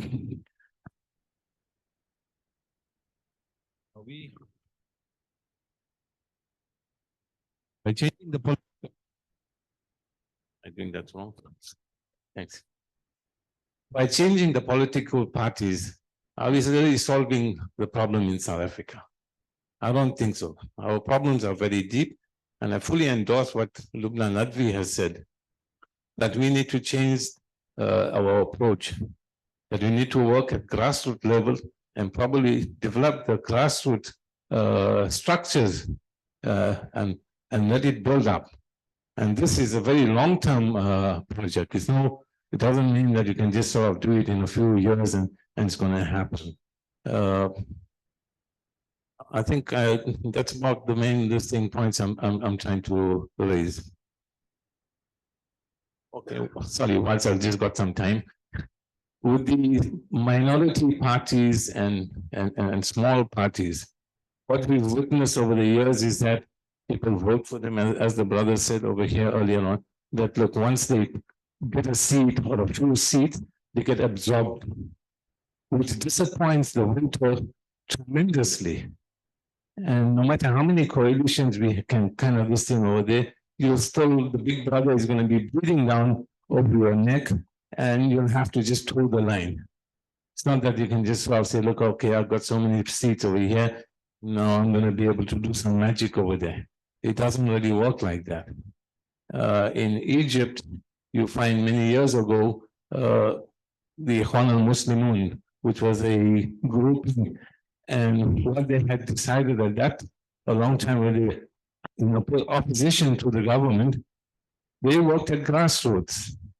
And eventually, they had sufficient support, and they came into power. And then we had a coup d'etat. Thanks. Thanks. My name is Imran Subranti. The difficulty with working with grassroots level at the moment is we're barely a year before the elections. And time is not on our side. And, hindsight is a good teacher. And I was just sitting and drawing on some of the lessons we learned. I recall a couple of years ago during Zuma's Guard, when the student protest took place for free education. And I think universities and colleges were being burnt, etc. And everyone was up in arms. Was we were paying for education. The majority of the South Africans wanted for education. So a younger brother of mine said something that was quite radical. Why shouldn't people fight for education? I thought he was talking nonsense. He was being quite radical. But history has shown that in times of crisis, radical changes are needed and not gradualism. Praise God, criticizing how much you want. The poverty-stricken government apparently was billions and billions of people funded and is continuing to be funded education.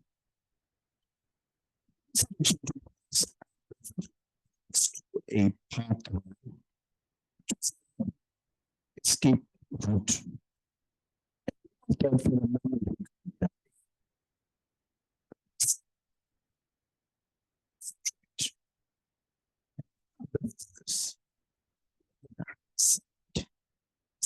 Teacher.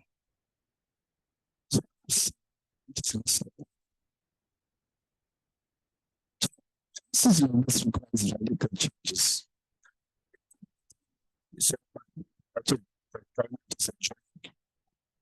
That's not their money. That's our money. That's the oxygen that this corrupt government is breathing and surviving on. So I'm saying radically, cut the oxygen supply down. Boycott the taxes, boycott the rates.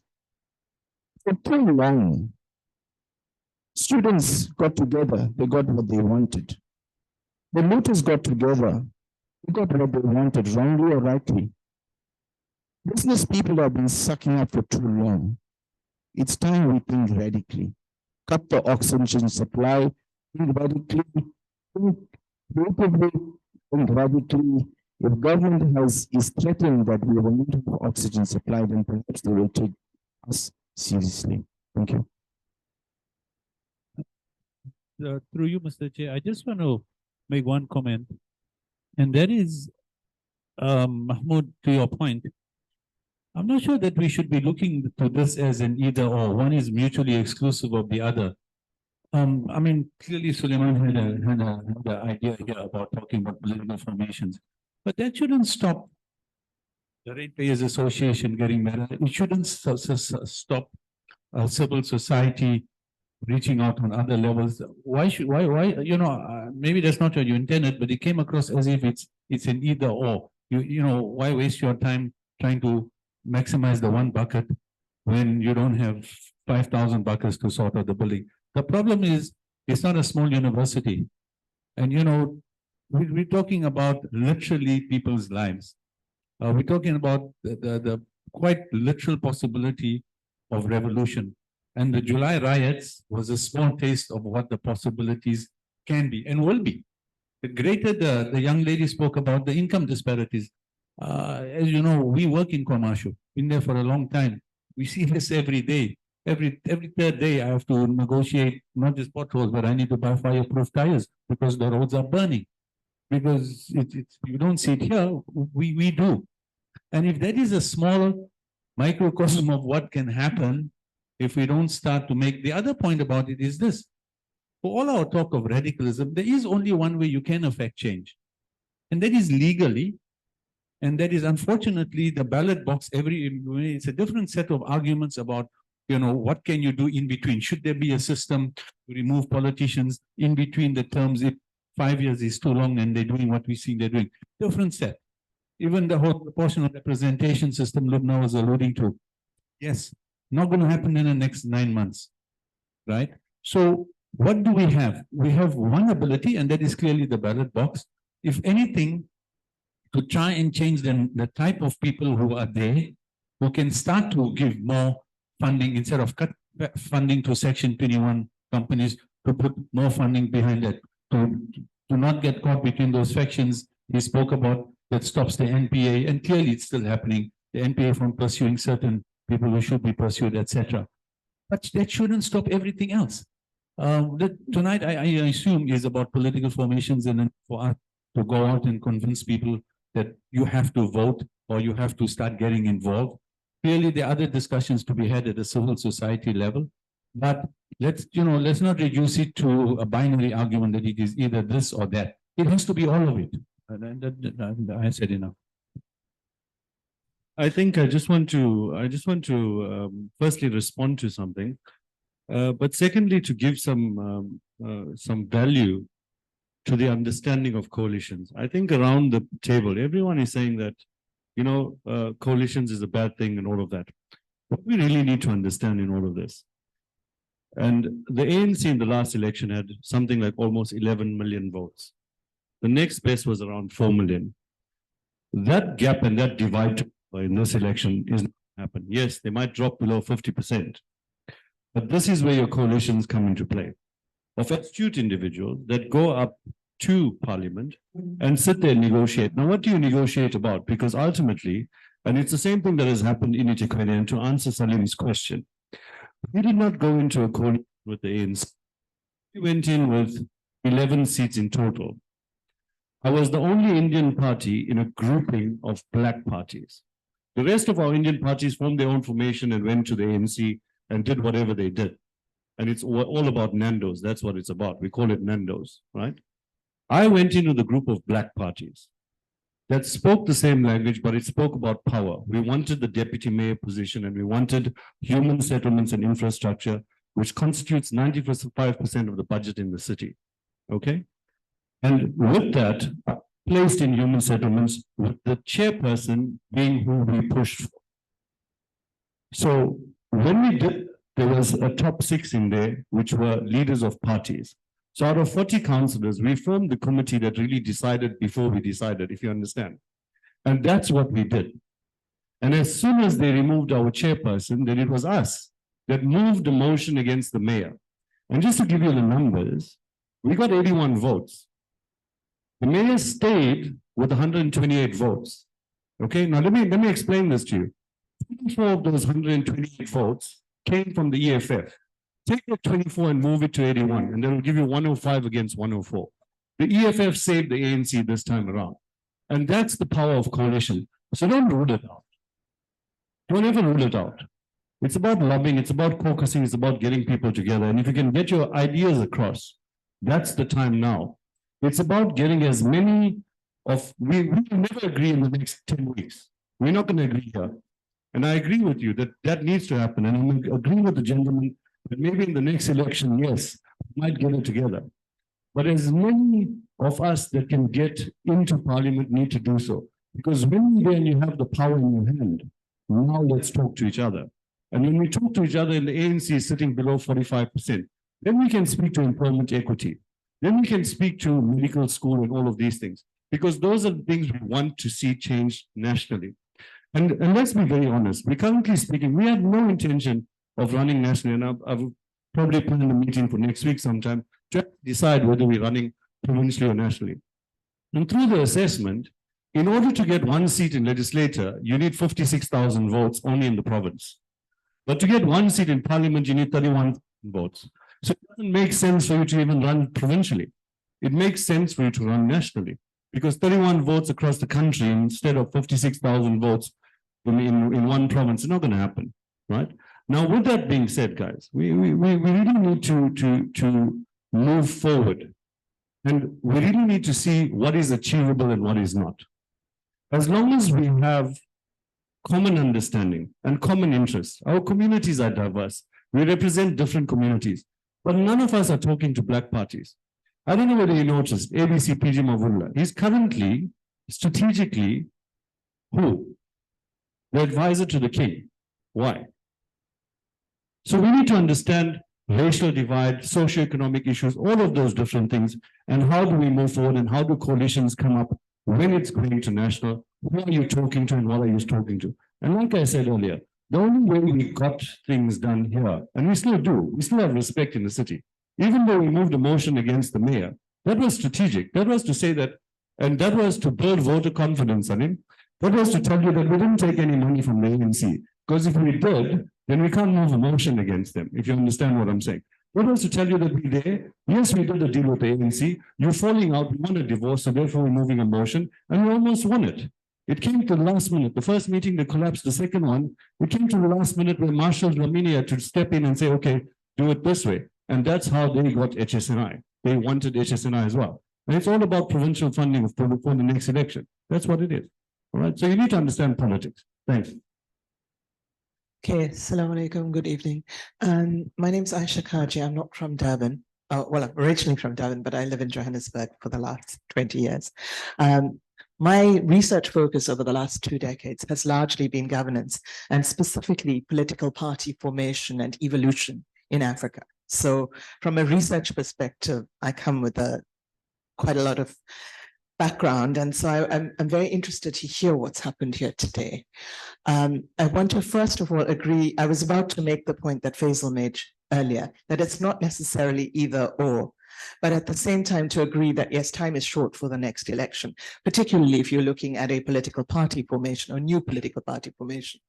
So I think what you as a collective need to do is to understand what it is you want to achieve, whether it is a new formation, and or whether it is a coalition of sorts of existing formations or existing individuals or existing organizations, and what you want to do with that politically. But my main concern about what I see here today is I haven't heard clearly who your constituency is. Whether that constituency is faith-based, as you alluded to, or class-based, which you did allude to when you spoke about business, approaching business and meritocracy, whether it's race-based, whether it's age-based, I haven't heard that.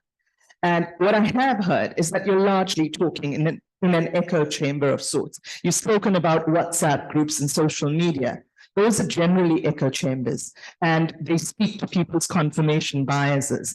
So I was very happy to hear what Malana said and what the young lady at the back said, because the bulk of the voters in this country are young voters, and they're not represented here tonight.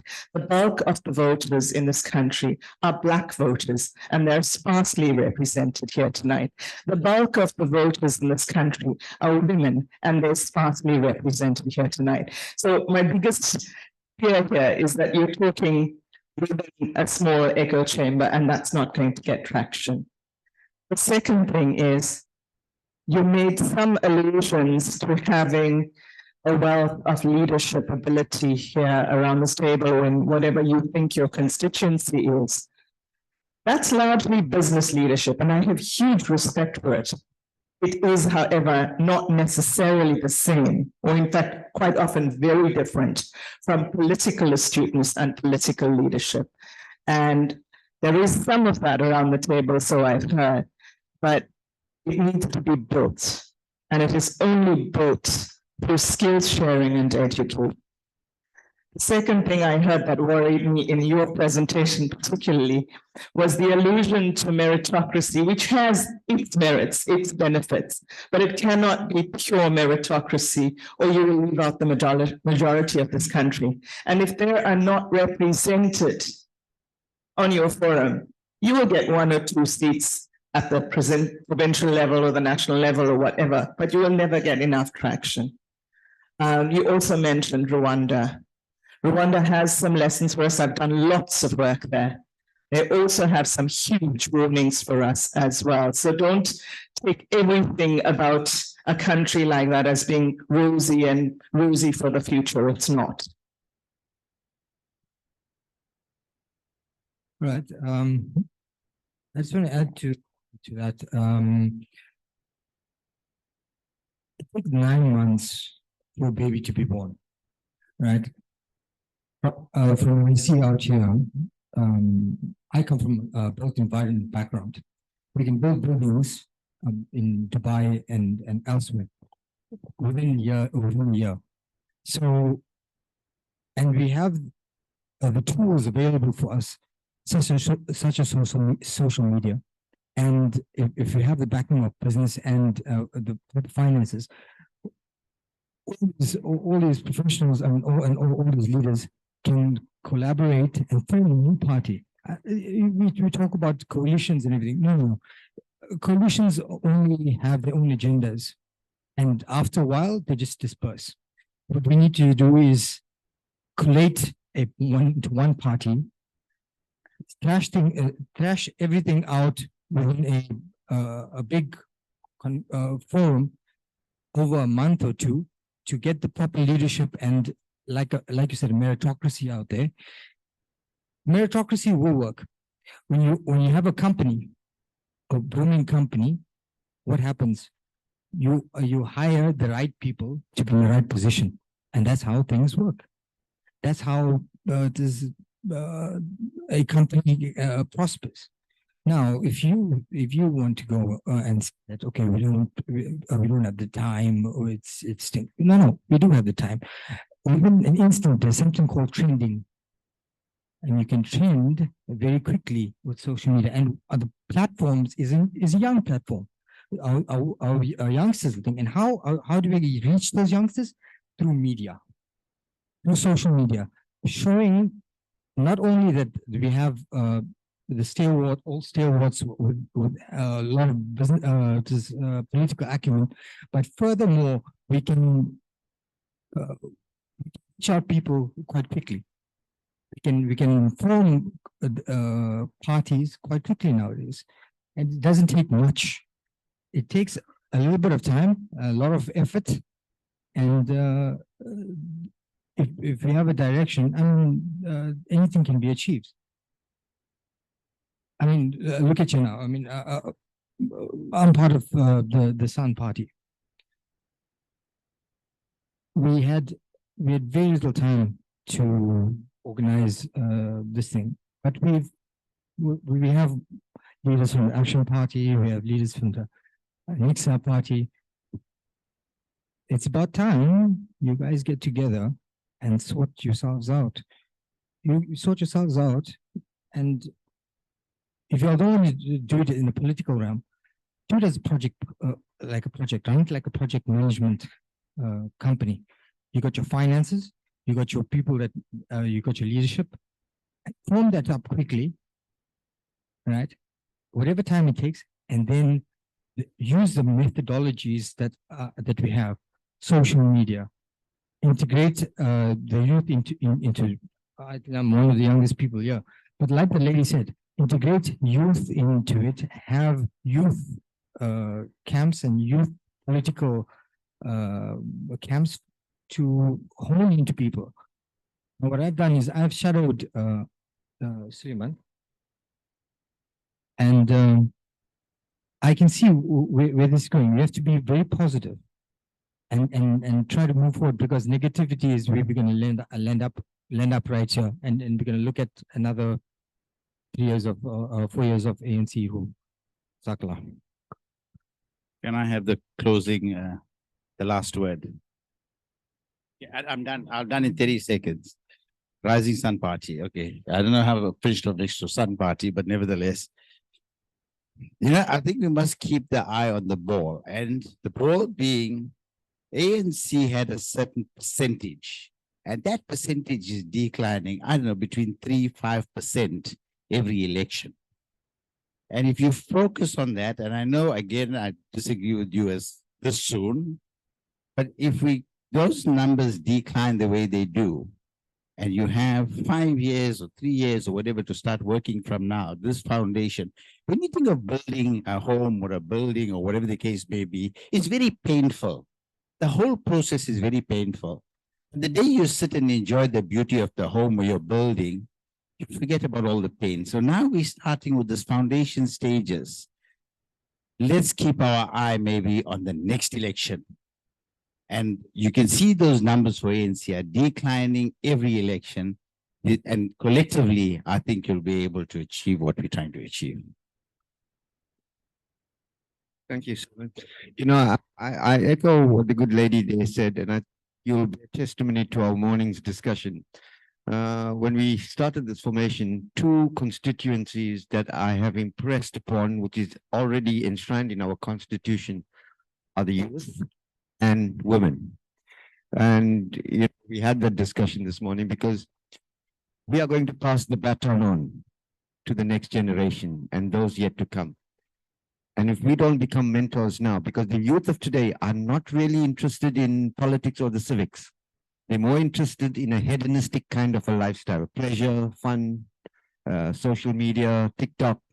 So the reality is, and I think we'll all bear this, when I mentioned that we're a highly racially polarized country, all the Indian, colored, and white together going to make number of votes ANC was cast for. Reality is because politics is about power and it's a numbers game.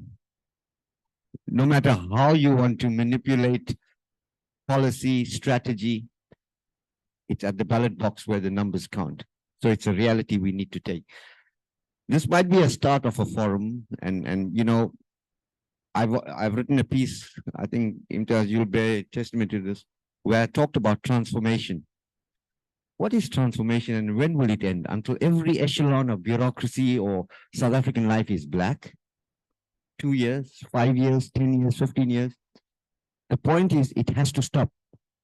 And that is why meritocracy, if we don't introduce it now, and yes, correctly, if it's in the rural area, Gogo doesn't know what meritocracy is.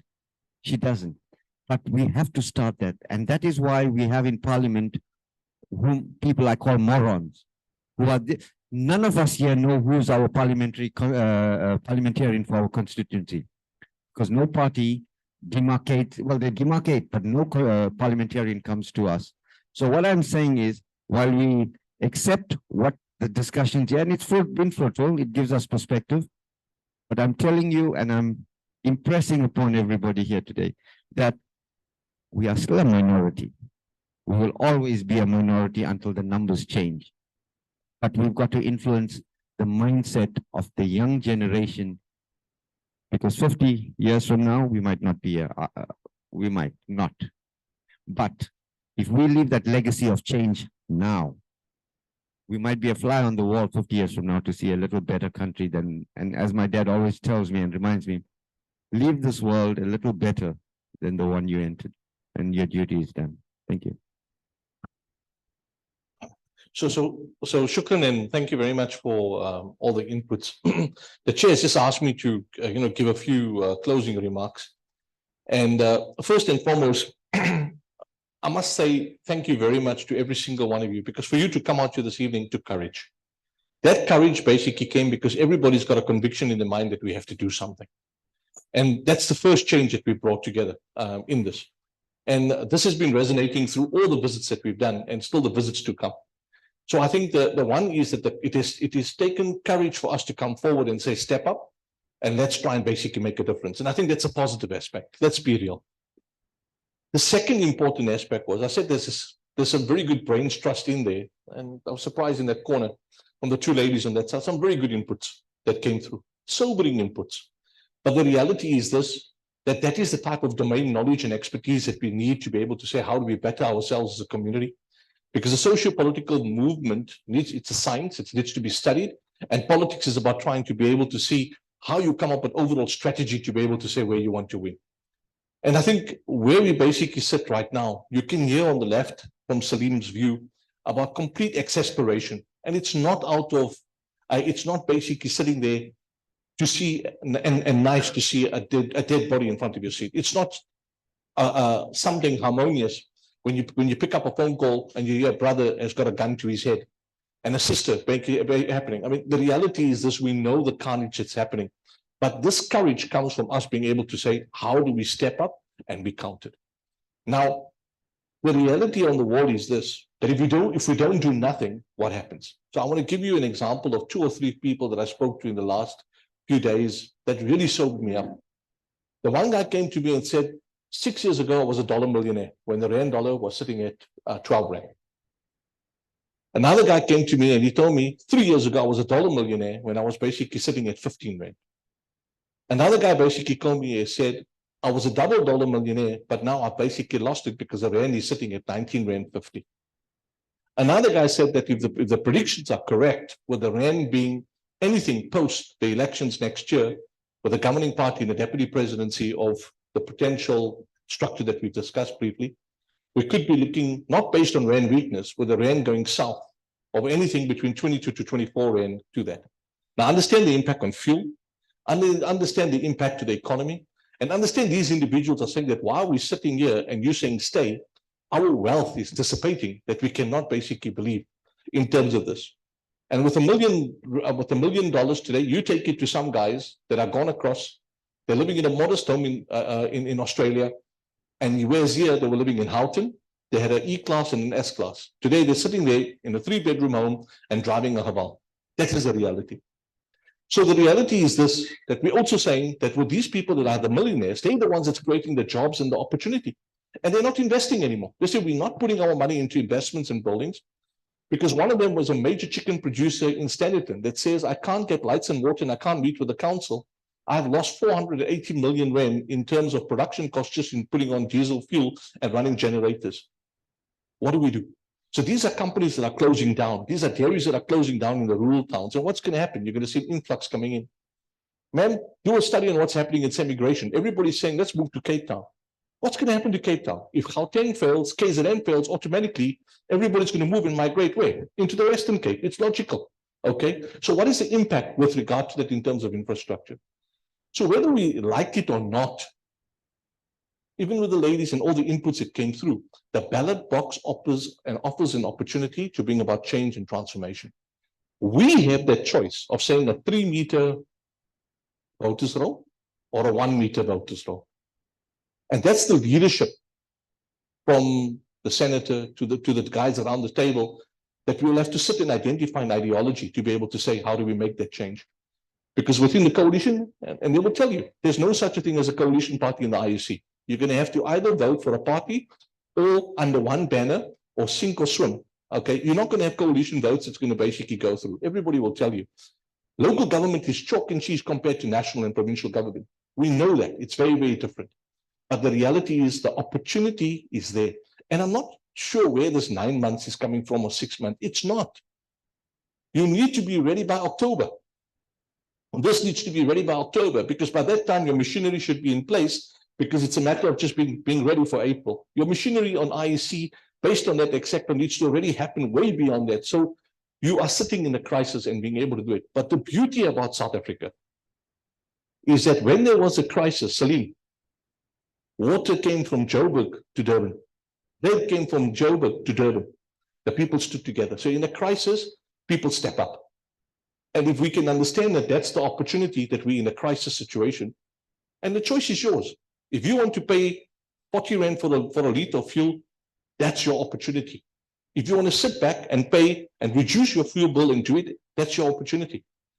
And if you want to leave the country, that's also an opportunity. But if we can say that we want to make a difference and try and change, then the opportunities come up now. So the journey that we've set out on this consultative forum was very important. The Arabic word mashwara. Communicate, discuss, and come up to a level of consensus because through that there's benefit. And this is what we're doing. We're having a very, very open social compact discussion to say what is the way forward. And I applaud the views that's coming in because everybody's speaking from the bottom of their heart. And no person is wrong. Everybody's right because we need to be able to say, how do we move towards trying to get a uniform way?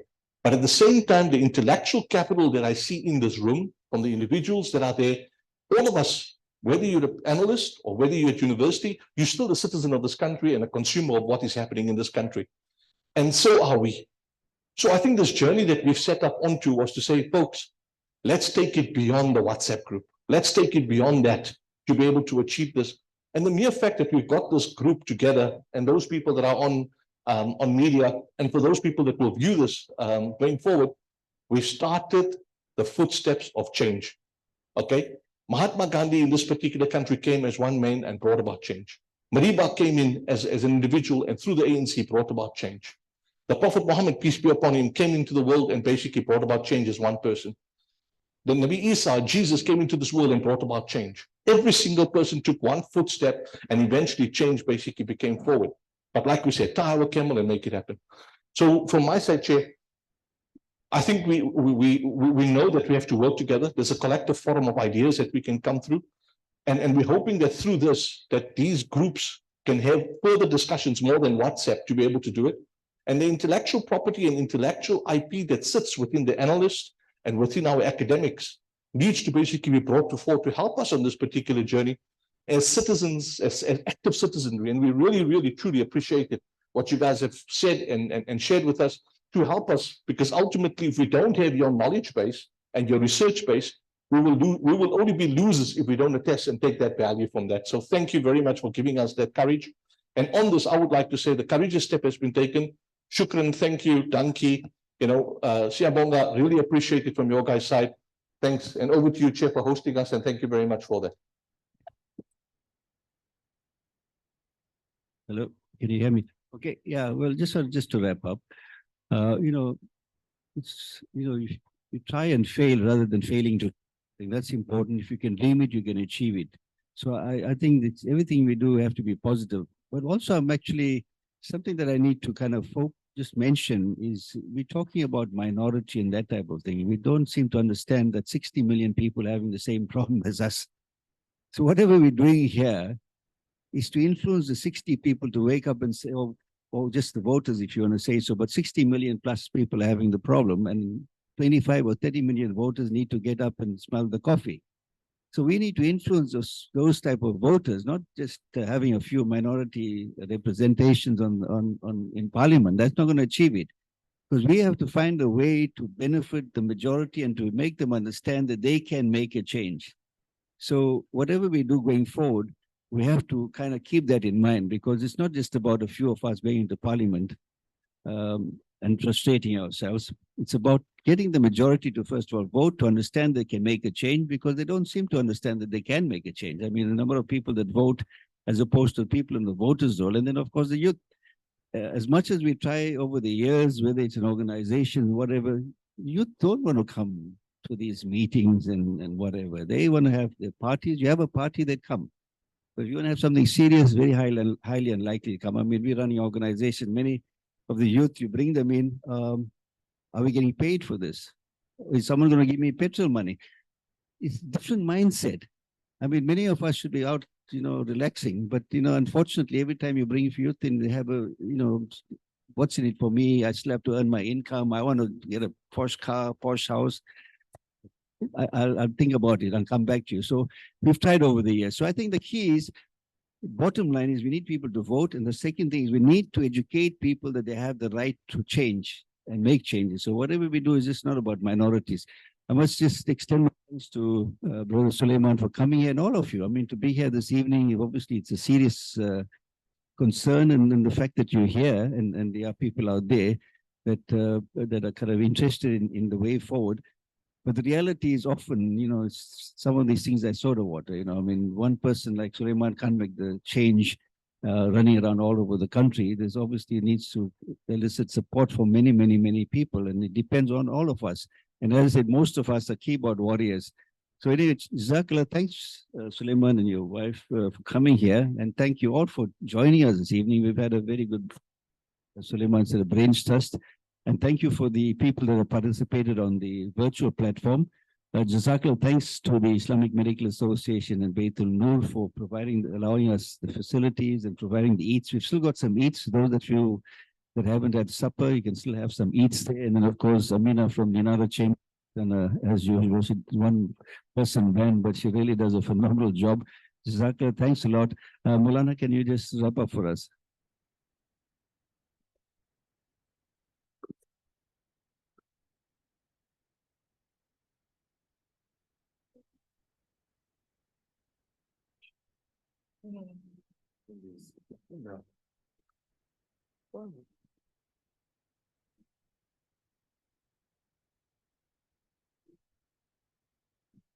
بسم الله الرحمن الرحيم اللهم أنت السلام ومنك السلام تبارك يا ذا الجلال والإكرام اللهم أعنا على ذكرك وشكرك وحسن عبادتك اللهم وفقنا لما تحب وترضى واجعل آخرتنا خيرا من الأولى O Allah, O Almighty Allah, O Merciful Allah, O Allah, who loves to forgive, O Allah, we ask you and we beseech of you that you accept every decision that has been taken for today. You accept our efforts.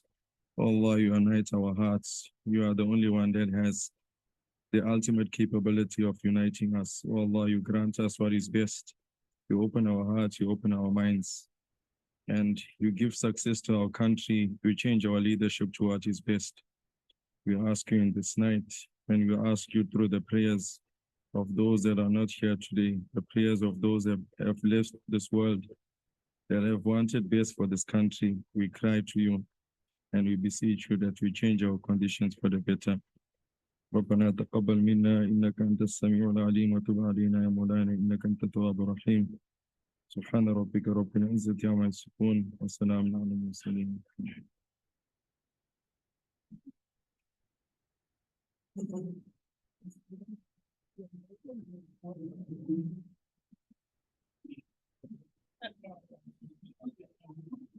Thank you.